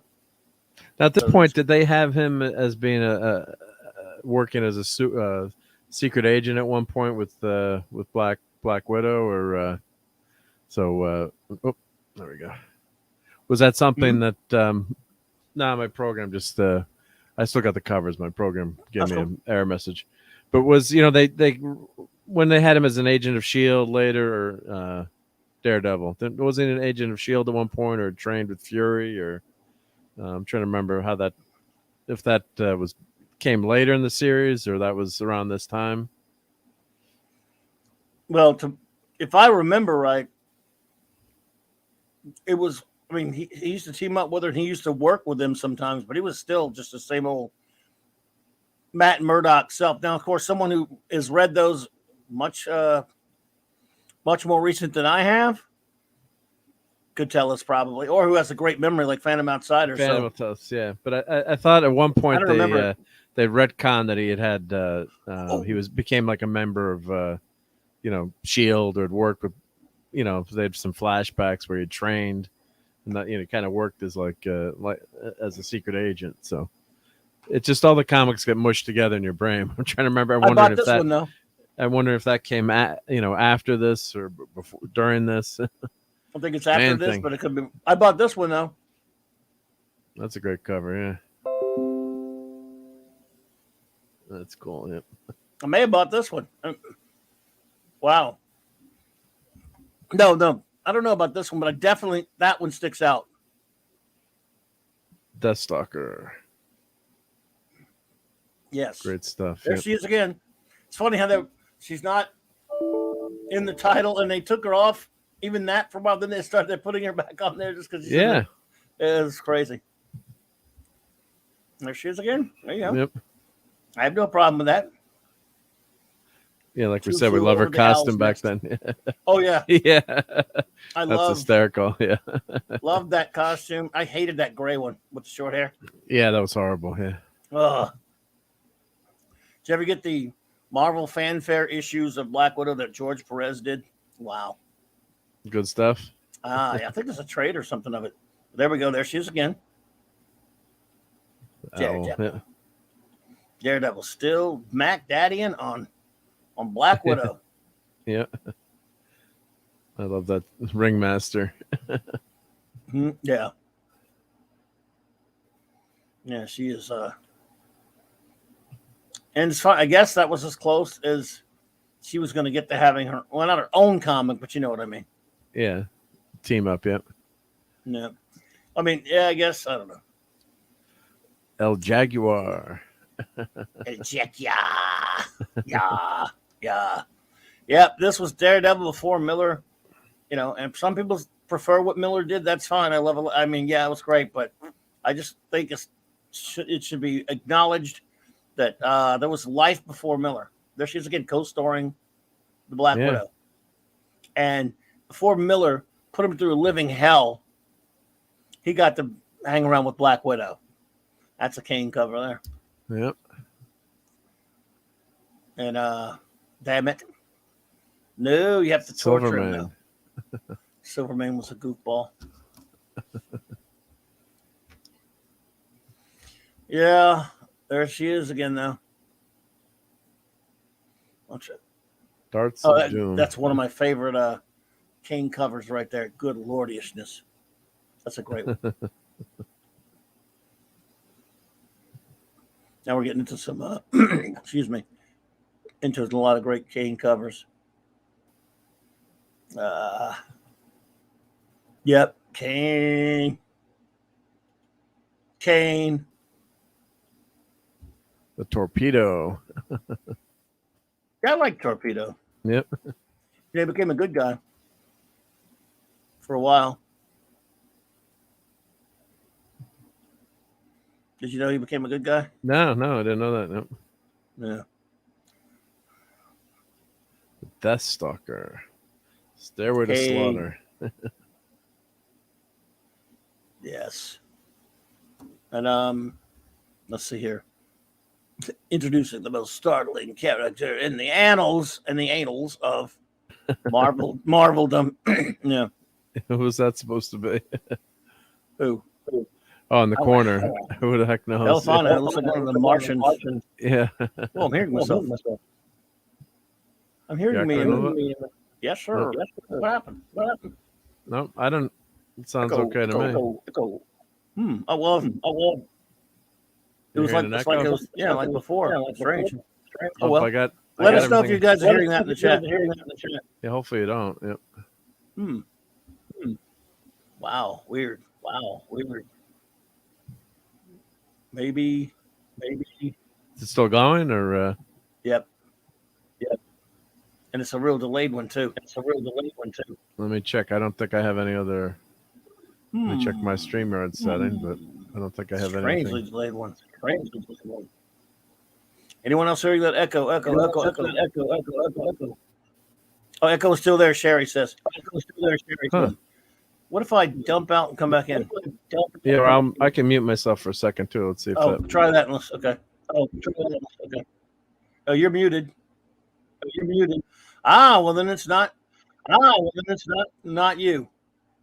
So come back on. I'm going to dump out and see what happens. Go back in and see what. I'll be right back.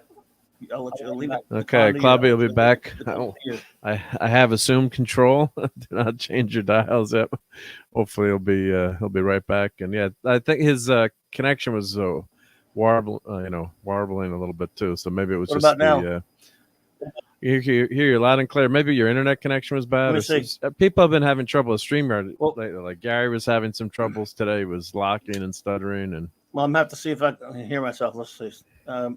Echo. I don't hear it anymore. So if you guys hear it, let me know. I dumped out and jumped back. Oh, thank you, Sherry. I appreciate that. Thank you all. Dang it. Go for it, Sam. May continue. All right, we can continue. Glad you're back. Yes.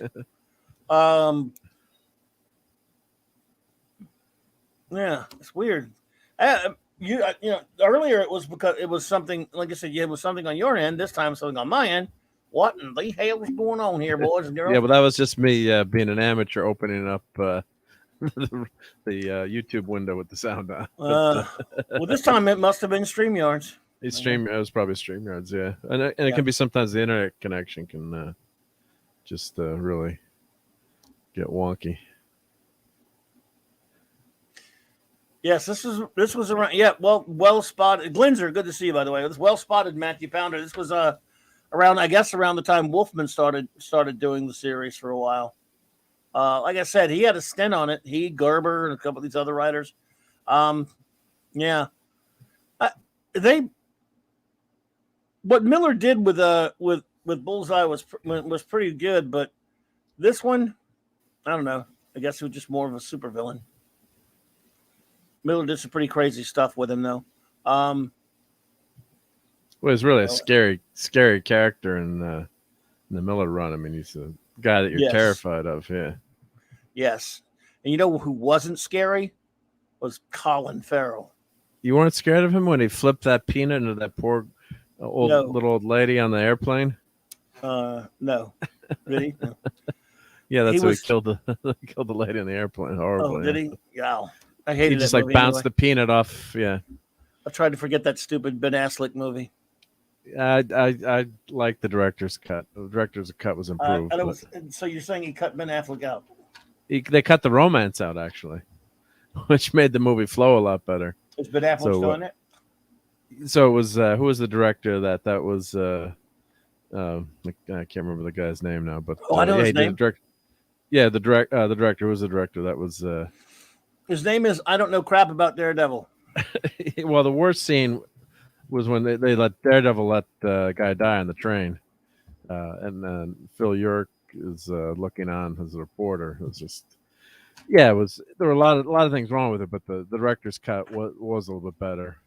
There was some good things about it, and of course that was way back when too. So that was, I'm trying to think of the MCU when it was pre-MCU, but it's cool to see another character, a big Daredevil fan. It's like, God, we're getting a Daredevil movie. I don't believe it, So that kind of stuff, you kind of a little bit more. I'm more forgiving too, but I didn't like the way he acted. But there were some cool scenes. You can tell too that Jennifer Garner is because she was an alias. She's so much better on the fight work and the stunt scenes. So especially that scene on the seesaw in the park when they're fighting. Affleck is barely standing on the thing, and Daredevil would be world-class gymnast, and Garner's actually holding her own pretty well. And obviously having all that stunt work and that practice, she's much better. That movie But sucks. I hate it so much. And someday Hate I'll it. get you the director's cut. You can watch it and say you hate it just a tiny bit less. What if I hate it more? I Well, remember the then you theater. let me know that too. I was in 2003. I was pretty pissed off walking out of that theater. Well, then they had a cool scene in the courtroom they cut out with Murdoch using his senses in the courtroom as a lawyer, which I really liked too. So I'm not going to say it's a great movie, but it was slightly improved with the director's cut. So I haven't watched it in years too. I should rewatch it to see if if it's, Should you though? Should you really? yeah. Well, there's a lot of really, really bad stuff out there that I could watch Star Trek Prodigy over and over, or Daredevil, the director's cut. No, you can't. Now, Sherry, when you say Elektra, you mean you liked her in that movie, or you like the Elektra movie? Because she, probably Jennifer Garner, I'm guessing. Yeah, well, yeah. I don't know if you liked her or you liked in that movie Daredevil, or you like? Okay, I got you. Yeah. Well, I like Jennifer Garner too. I mean, yeah, she's fine, and well, more ways than one there. Here we go with Derek K. Give me some static. Here we go. Do not blame Affleck on a bad script and director. Yes, I'm blaming him. You'll one day realize, Mr. Eric K., that I blame Ben Affleck for all the horrible ills of mankind and womankind and gerbil kind, especially gerbil kind, and all other kinds. I blame Ben Affleck for the floods. Ben Affleck is responsible for all the evils known to the human condition. Since the beginning of time, Ben Affleck has wrought his evil and has destroyed the lives of so many. Ben Affleck is a pestilence. Well, that may be a little stretching a little bit. Yeah, I was thinking of Matt Damon. You're right. I get those two confused. Matt Damon. I knew it was one of them. I don't even know what the hell I'm talking about. I just goofing around. But I did not like. Just kidding, Ben. I like you. Yeah, Ben Affleck. If you're listening, dude, I love you, man. I would don't show up in your Batman costume and take your revenge. Really do. Actually, don't love you. No point in pretending. But all right, yeah, we'll do a Daredevil the movie watch party. You're right, Glenzer. It's Ben Affleck. I mispronounced it for a second. But yeah, I too like Jennifer Garner, Sherry, and what red-blooded American male does not. And yes, I didn't. She didn't bother me in that film at all. But I got to be honest, I never saw the Elektra movie. I hear that people don't like it, but I actually never watched it. So I didn't make it through it. I watched the beginning and. Okay. Oh, and we got a question here from Oliver Belmonte. Clobby Mark D. You prefer Bullseye or the Kingpin as DD's number one nemesis? Well, Bullseye's an original Daredevil villain. Kingpin's a Spider-Man villain originally. So I would say it's close. Oliver, I kind of Bullseye in a sense because he's more of a physical villain for someone to fight, but I will admit the transplant of Kingpin to a bona fide Daredevil villain after being a Spidey villain for all those years, and that was Miller, whom we're doing pre-Miller tonight. That was Miller that did that. It went pretty well, and of course on the Netflix show, Vincent D'Onofrio is brilliant. I also love that lady that plays Elektra on that show, by the way. Yeah, so I would say I pretty much agree with that. Bullseye, written by Mel, he's a terrifying character. You're scared of him, and you know he can't miss, right? So every time he does something, it's it's just a scary, scary guy. And but the Kingpin is also physical, and of course, Clobby's right. He was a Spidey villain at first, but he's been transplanted to Daredevil. But he wrecks Daredevil's life. He reveals his secret identity. So emotionally, psychologically, I think he's the scarier, Joker-esque in some ways in terms of terrifying Daredevil and ruining his life and all-encompassing fear there that could happen to Daredevil versus the King. The Bullseye is more physical, great fighter, that kind of thing. And of course, spoiler, he kills. He does kill Elektra, so But yeah, they're both brilliant. Both brilliant villains for a character, and that makes the character better too, right? I mean, Well, they're no we're stilt joking about man. Stiltman. We're They're no joking about stilt man, Stiltman. though. Yeah, they're no Stiltman. So without Stiltman, so that's. I mean, look at everyone loves the Dark Knight. Phantom Movie. Outsider. Why is it so good? But, Bullseye should be a Hawkeye villain. That's a good one. He doesn't have a rose right? color. Well, Yeah. Spidey doesn't need. Spidey can let one go, being Kingpin, because he's got a ton of great villains. So no. So he gave up when he let Daredevil have one, right? Yep. Actor Charlie Cox Ghost had a better Rider. performance. More. Oh, Charlie Cox was fantastic, dude, but it's not even close. Affleck was terrible. Charlie Cox was just brilliant, and I love the lady who plays Elektra on there, of course, on Daredevil, the Netflix Daredevil show. That third season had a lot of things wrong with it, but they tried to adapt chunks of Born Again. Now this year here, I got some tell you something about this one, but yeah, that Bullseye was in that costume too long for that one. That's a great can. Can you go back to that other one real quick? I'm just going to show you something. Go back previous 138. Yeah, if you could. Yeah. Yep. There you go. Yep. Oh, it's still 139. It's slow maybe. There you go. Oh. Yeah, it takes a few seconds. It's a delay. Yep. Sorry. Yeah, this is John Byrne did do the cover here, but he did the interior of this one. It's one of the earliest of John Byrne's works for Marvel. Not the earliest, but he'd actually one of them. Yeah. Yep. So just he for him to do a Daredevil story is crazy. Yeah. So we're getting up there now. There's of course one of my favorite Kane covers right there. So nice. Yeah. Fighting mad as you've never seen him. I remember buying this one off the damn stand. And this one, there's Beetle again. Yep. How does he work with those fingers? God, that's got to be tough. I don't know. Not easy, good right? Question. Yeah. I was wondering, whenever I'm working with gloves, I always have to take my gloves off to do anything. How does Batman operate with those gloves? All the time. I have an answer. How? Because he's Batman. That's the answer I was looking for. Yeah. How can Batman? When anyone ever asks you anything, how can Batman do that? You say because he's Batman. It doesn't apply to any other superhero except for maybe Superman. Yeah. But, yeah. That's let's see here. Dave Cockrum cover right there for you, there, buddy. I think it was Matthew. Yeah. You cannot escape a Dave Cockrum face. I love Dave Cockrum, by the way. Yeah. Might have even did this one. I don't know. That was a little tougher to tell, granted. But yeah. So, and there's that stupid Cobra again. Cobra, Hyde and Cobra. Yep. We're always hanging around. You notice no more Black Widow. Yeah. That's a Cockrum cover. It's got to be. Look at that face.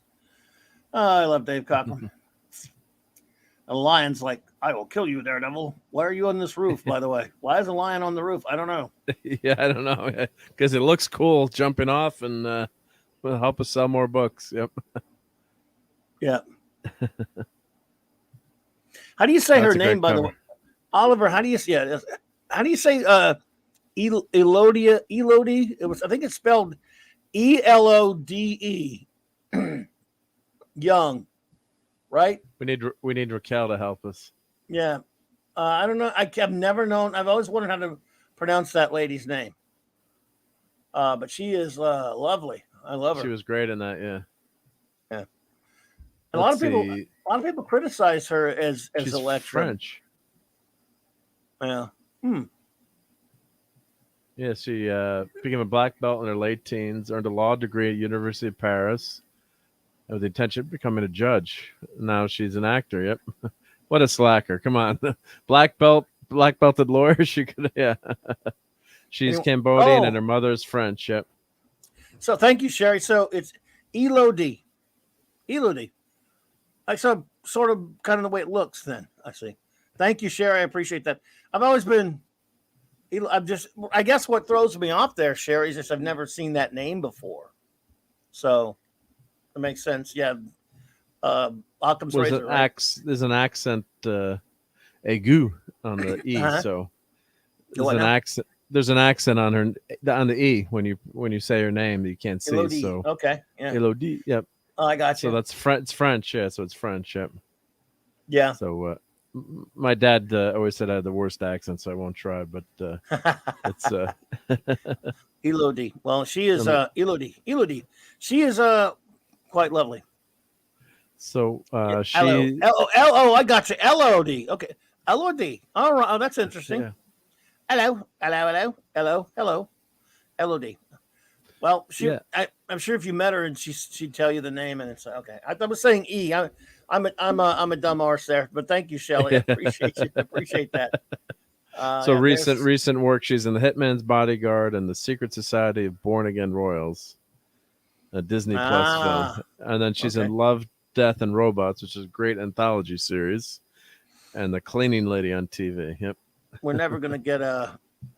Well, they're talking about bringing back Daredevil, and they're not really being very clear. If it's going to be on Disney Plus, that scares the hell out of me anyway.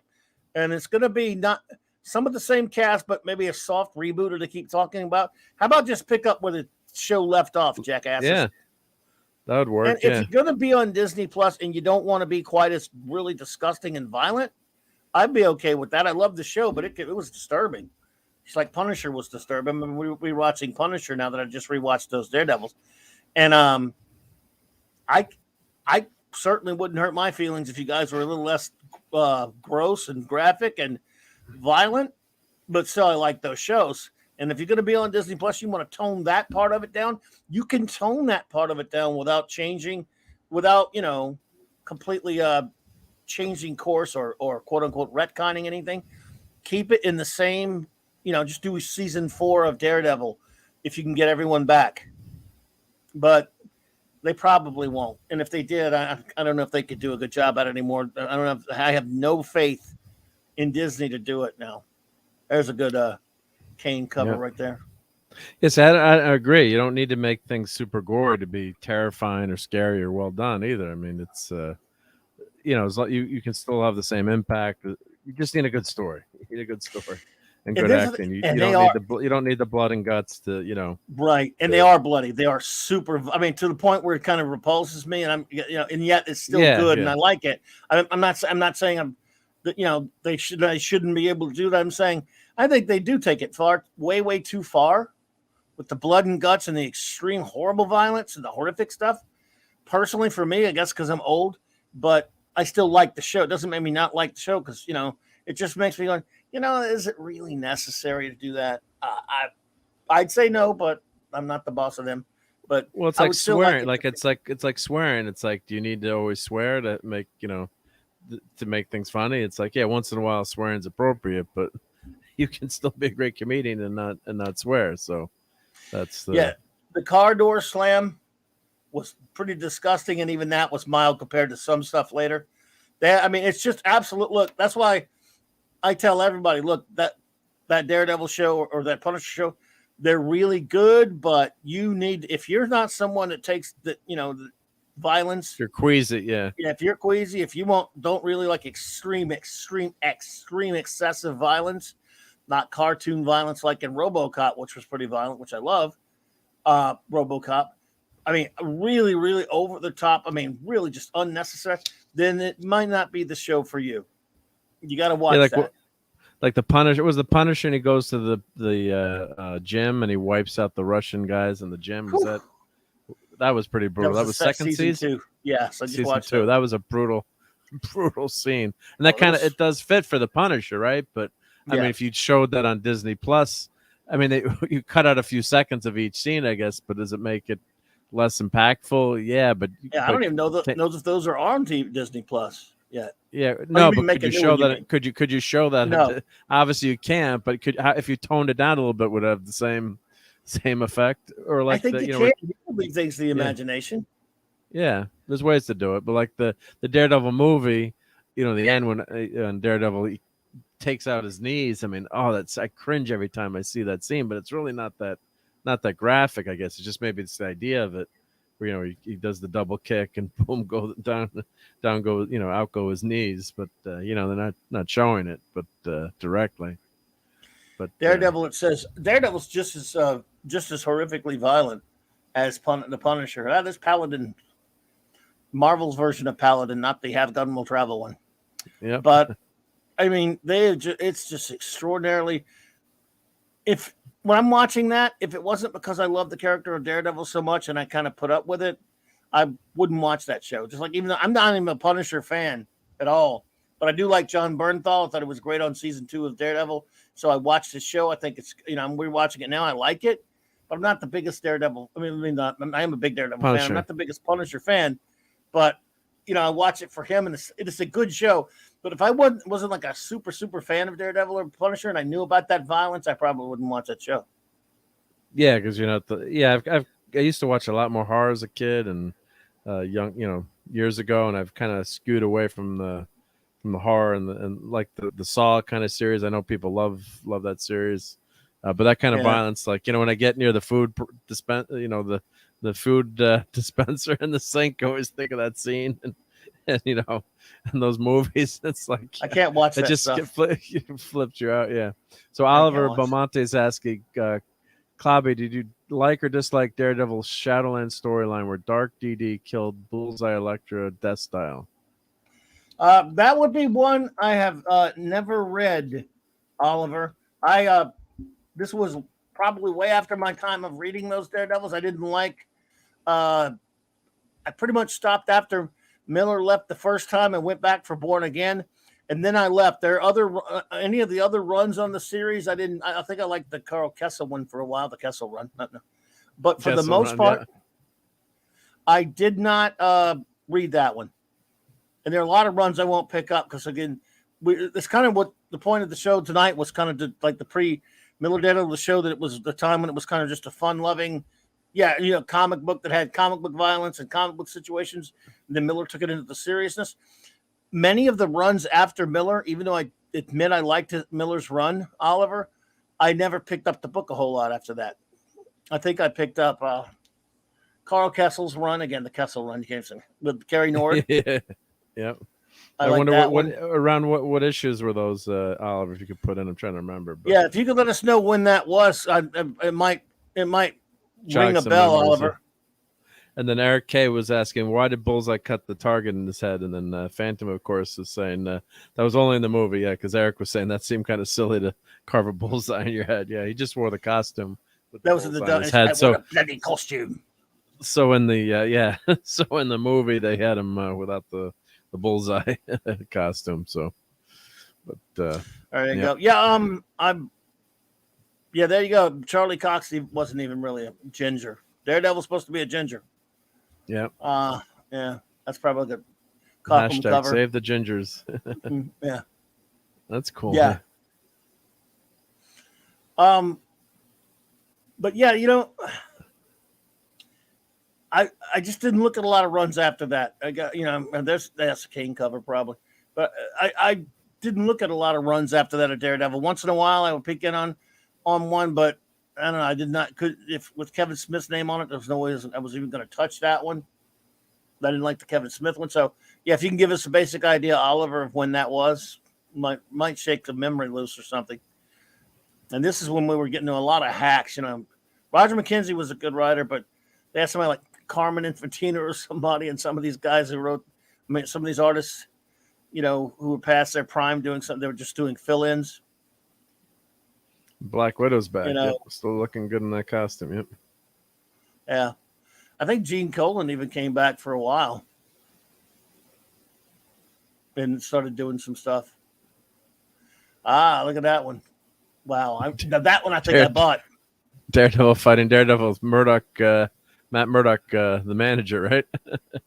And Captain America and Hercules on the cover. Yep. Yeah. I think I bought that one with them both on there with not the Black Widow one cover. I don't know if I bought that one or not.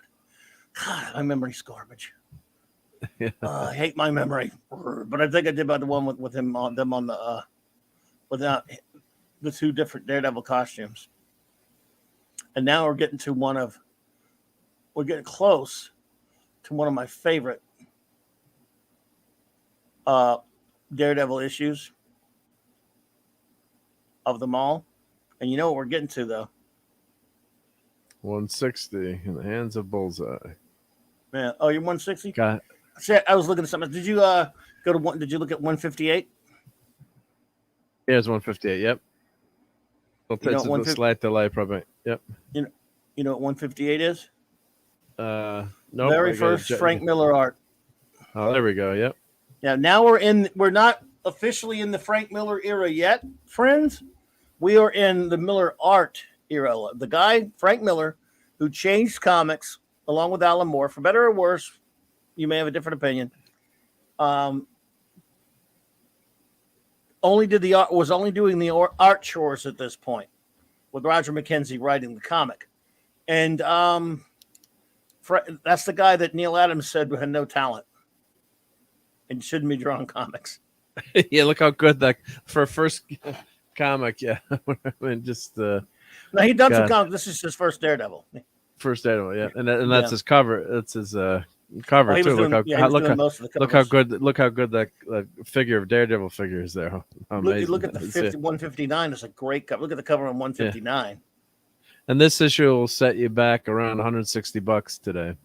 Probably. Oh, is that what it was? Yeah. Yeah, it says in the program. Yeah. Well, he didn't start writing it more.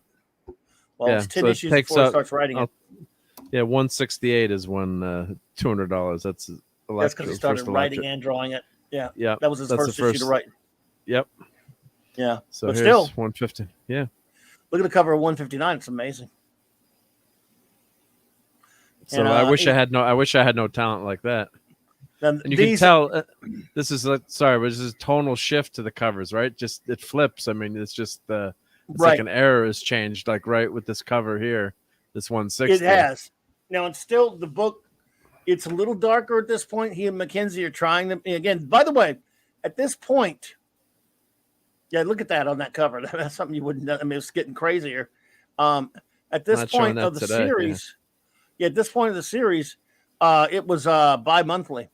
It was about to get canceled. A comic that had been going for 15 years. I mean, wow. Or more than that, 15, yeah, something like that. And it was on the verge of getting canceled. Yep. And then people just started kind of liking the art. That would help sales a little bit, but still, there you go. Got Black Widow there. Yes, if I just flip back, you just that's an old school 158. It's great cover, but then just you can just tell it's just a totally different style. From this one here, that 159, I didn't stop buying it. I kept buying it for years. Yeah. Until Miller left, because I was like, and it was because of the. I mean, I'm like, wow, this is really good. And of course, the stories are pretty good. I mean, McKenzie, I met him. He's a nice guy. It was okay. It was a little bit different when Miller gets complete control, or when he's Miller must be influencing him a little bit at this point. They must be working. Yeah, I think they're working together a little bit. It still has some goofy stuff in it. Still like 162 was a fill-in by Steve Ditko. Yeah. With Steve Ditko art. And I think probably I think it's weird. Michael Fleischer, of all people, wrote this comic, if I remember right. Yep, that's correct. Yeah, 100% right. The lunatic Michael Fleischer. I think he wrote Ghost Rider for a while, but he wasn't really writing much for Marvel. That's the guy who was the best co-creator not co-creator, but one of the best writers on Jonah Hex for many years, and one of the best Spectre writers. So for him to do a fill-in, but of course, as much as I love Ditko, he was not in his prime at this point. Let's just be honest. And then kind of an ill fit for Daredevil, but see, it was just like a fill-in, which meant that story was laying around in a file somewhere. But the next issue, and I didn't buy this one because I like watch this. That issue is one of my favorites. Remember we were talking earlier about and then I said we get back to this thing where Daredevil fought Submariner and he had no chance. Daredevil versus the Hulk, folks. Yeah, how does that happen? Yeah, well, Blind Alley is the name. Ain't gonna end well, is it? Name of the storyline. Yep. Ain't gonna go well, is it? And I'll set you back about $50 today, so not too bad. wow. There you go. And Great the next, cover, God. yeah, the next issue I think is the one he's remembering about his father and stuff like that. And then, yeah, I think the next issue. I remember the next. I'll never forget that this issue here has him in the hospital and all the superheroes are there. Like, yeah, where were you guys when? And he wasn't saying. I was as a kid. I was like, where were all you guys when he could have used you? Yeah. Getting his crap kicked out of him by the Hulk. Yeah. Yeah. So anyway, there you go. You're into the Miller art era for the most part. And he's actually co-credited as a writer on this one. Yeah, he's with Mackenzie, so right. They got him co-credited. In my software, they have him co-credited. Yep, and in the next one, he steals another Spidey villain for a minute. And he's also co-writer on this one too. Yeah, it must take a second to switch. It takes. And I guess there's different different covers, there, different versions. Yep. And here we go. Yeah. First appearance of Mauler. And which cover are you showing me? So this is 167. You should see 167. Oh, I'm seeing 164. We'll give it a few seconds. It should catch up. Let's see. It's a big delay there. That's weird. Shouldn't be taking that long. Huh? Okay. I'm still at 164. But anyway, the And I'm in Stream. I'm looking at StreamYard showing 167.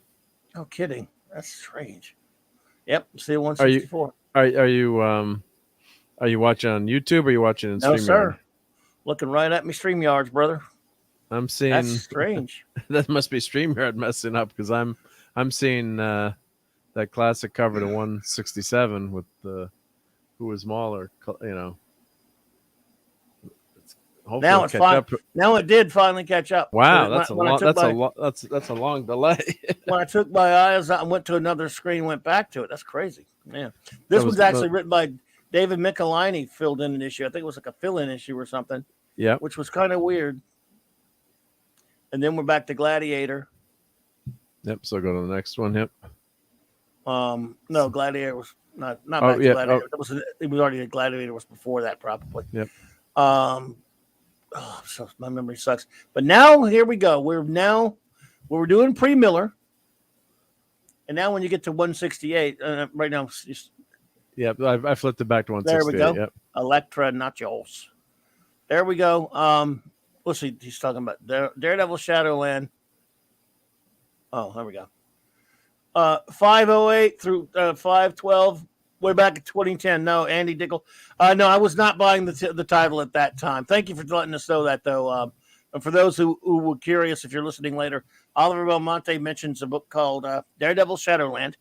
508, Daredevil 508, I guess, through 512, way back in 2010 by Andy Diggle. DD is possessed by the Hand's dark entity and becomes the Hand to control Hell's Kitchen. DD's friends and allies are involved. Okay. Yep. There you go. No, actually, I own those issues, and I've read them, and that's how garbage my memory is. Because it's showing me that I have them. I'm trying to remember them now. I'm looking at the covers to see them. Yep. So I'm sorry, Eastland. So I've not read it, Oliver, but now we have that recommendation out there. And if there are any Daredevil fans who want to go pick that up, let's see. Thank you for that. Yep. Yeah, absolutely. But so here we are. This is where we stop. At these, do you have the annuals, by the way? Oh, we do have the annuals. Yep. Before you get there, anyway, I will say though, by this point, I was liking the run, and I remember when I first read this one because this is when Miller just started doing the writing. And by the way, I'm going to do a show next week we're going to talk about the Miller run too, and even cover some of the things that they ripped off in the TV show from it and didn't put Miller's name on it. But I just love the pre-Miller stuff, and it's a fun area. You look at all those covers, you just love that character. Then, but this, if you know, I'm not saying you should go out and get them unless you just want to have a fun, nostalgic romp reading the old comics. I think you should of course get the Masterworks or the Essential or whatever. But also, that does not take away from how great the Miller run is. I was not saying that tonight. I was saying you know, this left such a mark on the character, other than when Carl Kessel kind of brought him back to the older, more fun Daredevil for a short time that did not last long enough with Cary Nord back in the late 90s. He's been way super serious. Why so serious? So at least the annual, at least we take a look at the Yeah, we'll annuals take a now look. Annuals, as a yep. bonus. Bonus feature, yep. So let's go to the annuals, yep. But this was I mean, man, these were some brutal comics, and I love what he does to Bullseye after he kills Elektra. Do you remember what he does to Bullseye after Bullseye kills Elektra? Nope. What did he? What didn't he? I can't remember now. Well, they were fighting and on these wires, these telephone wires, way above the ground, and finally he kicks the shit out of him because he's pretty pissed off, and then he's holding Daredevil by the hand. He's holding Bullseye, who's barely hanging on by a hand, and Bullseye's telling him how much he's going to kill him and all this stuff. And he says, "No, you'll kill no one." Then he drops him ever again. Oh, that's right. Yeah. Yeah. But of course, we all know. King Size Special Number 1, fighting, Electro and the Emissaries of Evil with Gladiator and Matador thingy or whatever the dude is. And Electro was in Leapfrog and Stilt the Great. Stilt Man. An alternative cover, I guess. Oh, did it went to? Why did it go to 612 there? Oh, let me go back to annual 2. There we go. We're getting to my favorite annual soon. Ugh. That's a TV show. Weird. There you go. The first, I think that, there was an annual that was the first. I was thinking earlier we showed a picture of my first Daredevil issue, but I think it's an annual, but not this one. I remember when annual. Well, this is a special, but we're calling them annuals. These are specials, but yeah, similar, yeah. But there are annuals too. Annual 4, yep. That's a reprint, but hey. Yep. Nice. You have that one? No. There it is. Bingo.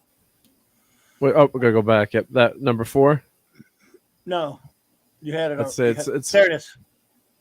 This was probably the first Daredevil comic I bought off the rack that wasn't in one of the reprint books. Now this is a terrible George Tuska interior, with a dumb story, if I remember right now. But look at this fantastic Gil Kane cover, man! I couldn't believe it. And yes, it's 50 cents. That's high. Wow, comics were 45 cents at the time. Outrageous. This is an outrage. Mom, I need another quarter, please. It's double the money. I just had to, just buy that for the price of 2. Well, it was always more pages in the annual too. So yeah. So you felt like you're getting your money's worth, but it's still you had to come up with the cash, or the coins. Back then it was coins, Yeah. King Size annual number 4. Remember when annuals meant something? Yeah. They were a big deal, the annuals. They told a lot of great stories in them, and then you'd always get a few reprints, but the wedding of Reed and Sue took place in an annual. So you had some big events that were reserved for annuals. So yes, and you look forward to it too. Now, do they even do annuals anymore? Or I don't know. Do they? I don't buy modern crap anymore. You know that, but sometimes they must. I think this was probably the first one that they actually called an annual. Or no, was there a Daredevil Annual 3? Let's see. They jumped to annual 5. It was a special. This is the first. That's probably why the numbering is messed up. Yeah, because this is Atlantis Attacks. This is the 90s, I think, with that whole Atlantis Attacks. Here, if I pull this over, even Marie Severin did part of the pencils in there. According now, I'm looking now. I don't even know if I have this anymore. Well, George Tuska and Marie Severin, actually, Matthew, but yeah, I know my buddy D-Bud's a Tuska fan. His Iron Man was better, but I don't know. I don't know about Tuska. What's that there? These are later comics. I guess let me check my comic-based program. Pull it over to Mike Mignola Daredevil cover there. Let me pull this guy over and see what. That's luck. Go to the annuals. Let's see.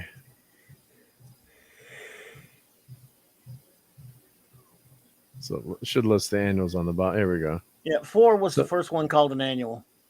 Yeah, so they have annual 1, 1967, and then annual 2. They're calling this the king size special, Yeah, it's and then this still is acting as an annual. it's Yeah, annual. I guess the program's calling it an annual. Yeah, and then 4.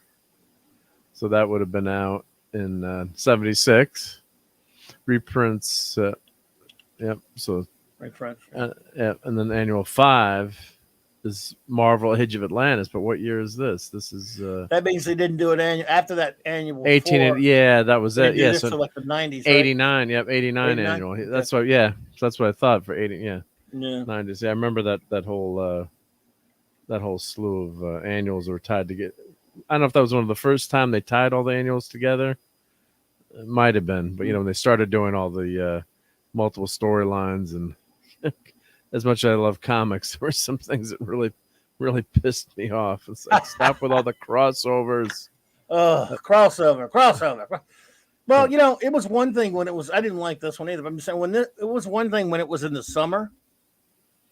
Yeah, But it became year-round crap. Like in the 2000s when it was freaking Blackest Night and Brightest. Blackest Night must have been an hour. It must have been like a whole year worth of crap. And yeah. I remember I was such a dumbass. I bought every tie-in of that. Yeah, I did too. Yeah, but yeah. So look, they did Not an proud. annual in 97, and they 2018 they had an annual. So I guess it's very rarely that some books they do it. Let's check for fun. Let's just go to Batman, right? See if Batman's still doing annuals. I buy Batman. I can't remember. Let's Eric see. K. just found the complete Harry Potter in Blu-ray. Had no idea I even had it. Well, there you go. There you go. That'll keep you complete company. one. That couldn't have been too cheap. Let's see when the last Batman annual was. Let's see. Annual 28, 2011. Remember the annual number? Was it? I want to say 10 or something. One by Trevor Von Eden. I mean, they won by Michael Golden. I forget the number. That I was pissed off because I wrote that. I wanted to do that as a Batman story. Then Mike Barr did that story before I was able to do it. The one about that the guy in red that went out instead of fighting criminal, a Batman type, but instead of fighting criminals, he fought police. Oh yeah, Michael Golden art. Batman I don't remember that one. Was it Batman Annual number 9? Or was it 8? Was it 10? It was from the early 80s. I'll look it up. Yeah, but here we go. Here's Batman Annual 2019. So I guess Batman was doing some annuals, but then they stopped. Oh no, here we go. 2021. Yep. So I guess some books do it. Here, look at that cover, Club. You would love that. You probably it was upset you missed buying that one, right? Was it? Yeah. And it's only $6. Oh, only $6 that I won't be spending. Thank you for saving that $6. So you were looking for the was annual 10. It was the Good night, D-Bud. I'm not sure. Take care, D-Bud. No, it's okay. Yeah, we 81 or 2. Something like that. Yeah, maybe 82ish. I know the cover when I see it. Michael Golden did the interior. I'm sure you have it. Let's check here. What's it? I can't remember the name of that guy. I gotta flip down. Batman Volume 1. Yeah. So let's see what they. I know the cover when I see it. I think maybe like a green background or something. Yeah, because then they went to Volume 2 after what number did they go to after issue 713? Yep. So here's the Batman annual. So, Mike Barr, Michael Golden. Well, we're gonna go. This is. Let's see if they show it here. This is cover artist. That's a little bonus Batman, folks, because Frank Miller once said, and I don't. He has a point, but he said, and this is before he worked on Batman. Really, before he did, he said Daredevil is small potatoes compared to Batman. I don't agree. I love him. Okay, so that's the Alan Moore issue. That's 11, or is that 11? Yeah, so it's 11 so is it's supposed to be 10 was the one I'm Alan Moore. 10 is 10 might be the Trevor Von Eden. It says Doug. I say in Munich or Monic. I can't. And okay, let's give a cover artist here. Doug Minch. Yeah, Mensch, so that's not it. Go back one more. You're getting close to it if you can. Might be There's 9, 12. 8 or 9. Let's see, 9. Before this. Let's see, 8. That's 9. What about 8? There it is. No, that's Trevor Von Eden. What about 7?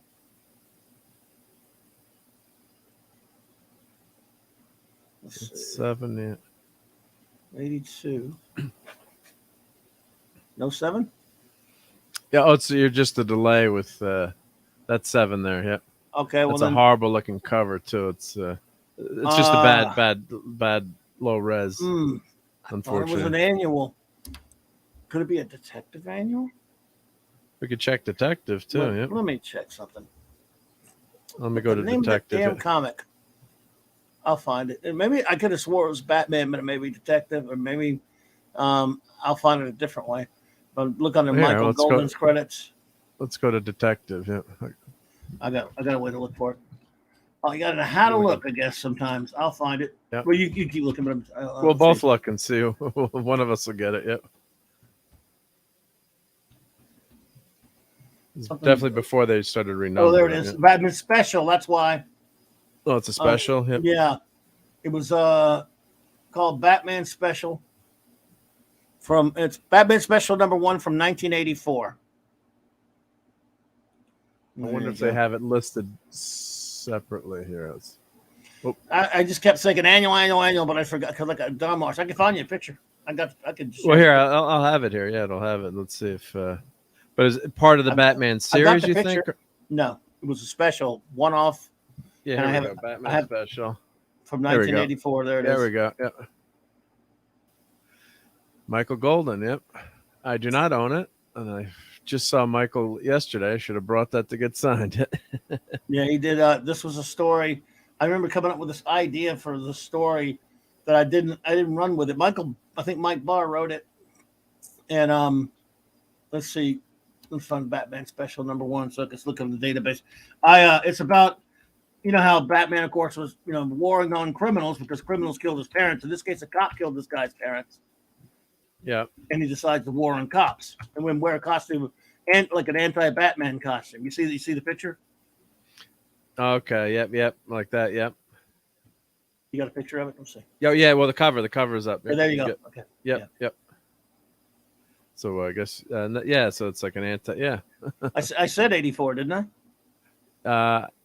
I'm pretty sure I said you 84. did. Yeah, you did. Yeah, you're correct. I never doubt your memory. Yeah. No, I mean, so here's Phantom. I said 84, not 89, dude. So here's 20. Yeah, here's the write-up in the program here. 25 years ago, 2 young boys lost their parents on the same night. One grows up to dedicate his life to fighting crime as the Batman, and the other grows up to fight against those who enforce the law as the Wraith. Today, the Wraith has James Gordon. Right. The Wraith has James Gordon in his gun sights, and only Batman can prevent him from killing Gotham City's police commissioner. Batman must find a way to stop his opposite number, or James Gordon will die. So that's the wrap. Yeah, there you go. I'm gonna add that. What's nice about this program? Then you scroll over, and you add to my my wanted. So boom, so you can add to your wanted. I remember being pissed off at Mike Barr for using my story. Yeah. Well, but I never liked Barr that much as a writer anyway. Oh, shoot. Well, there you go, man. Matthew said he bid for that last month. Sadly lost. Well, it wasn't me, Matthew. But which one? This comic here? I guess this comic, yeah. I guess he's. I think, yep. For this, trying to get this comic, yep. Why is it that? How much is it going for? Let's see, $11 according to the software. So not bad. I mean that it fluctuates now, but it's usually this program is pretty good. Yeah, so $11, yep. Unless now today too, of course, with slabbing and CGC, and if you got got the book slabbed and graded highly, then it's going to be right, going to be worth a lot more. So well, I shouldn't have said. I kept saying annual for some reason on this one, but anyway. That's all right. Yeah, no, you good memory there, though. At least you remembered it, yeah. We got it. I remember selling it, I think, and it was like I didn't buy it myself. I don't think I bought this one because I was mad. I was never that big on I know it's evil because a lot of people really love Golden, but he was never like one of my favorites. I don't, but I like him. I think he's good, and he's But back then, I just thought he was perfect for Micronauts. No, it was great for Micronauts. Yeah, I'll have to do a series on those Micronauts, the toys and the comics. Yep, and there's a lot of nostalgia factor too. I think with not taking everything Golden. I think he's a great artist, but I think part of it's the nostalgia. If you're an '80s toy kid like that, and you just love that '70s, '80s. There's a lot of memories, and he's a very talented artist too. But he didn't do a lot of work either, so it's when you read his portfolio, not in the comics world. So he had a day job, so and that was we did comics for a while, and I think he was in advertising, if I'm correct. So. But it's a lot of it's nostalgia too. I think that it brings you back to when you see these old covers, looking at those Daredevil covers, and brings you back to a simpler time. Maybe it wasn't so simpler when you were living there, but as a kid, you don't have all those worries in life, and you pick up your comic for 25 cents, and you get taken away to another world for a while. So it's great stuff. So it's. That's why we love comics, right? I mean, it's just yeah, absolutely. Yeah. There it is. Maybe I should get this one.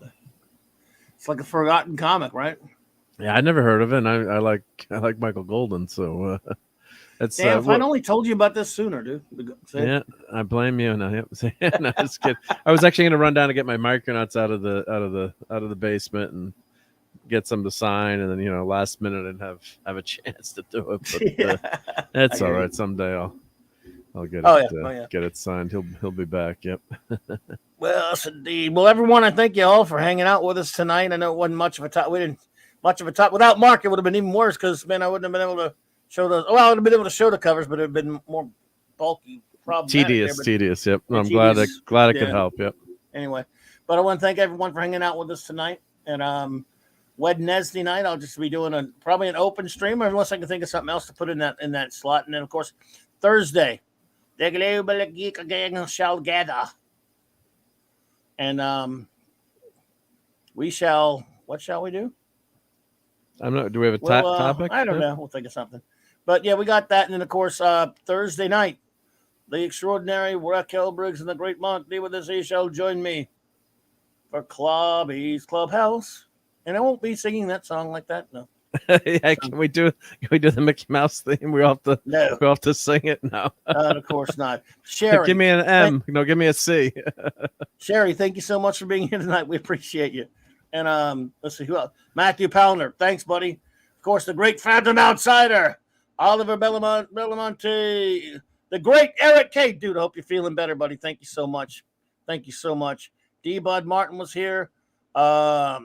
Who else was here? We had a lot of Glenzer was here. Thank you, Glenzer. Are we forgetting people? Steve Mitchum was here for a little bit. Steve Mitchum was here for a little bit. Yeah, absolutely. The captain was here. Yeah, Captain Decker. So thank you. Eastland Burkholder was here. Always a pleasure. Thank you so much.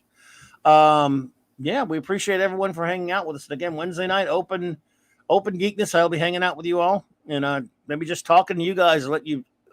I don't know. We'll just bounce things back and forth, or you could ask questions, or I could ask you questions, or who knows? Maybe I'll come up with a weird topic, man. Who knows?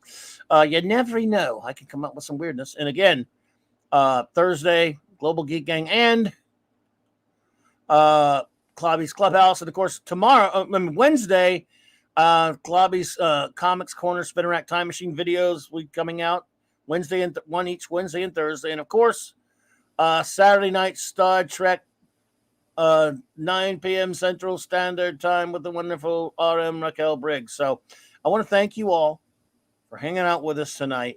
And as always, I do a big shout out to the great Stone Loki for this outro. I'm just so used to saying outro. I can't stop saying extra, right? Yeah. Extra. Read all about it. Take care, everyone. Yep. Good night. Have a great one. Outro it is. Be good. So, hail, everyone. Have a wonderful rest of the night.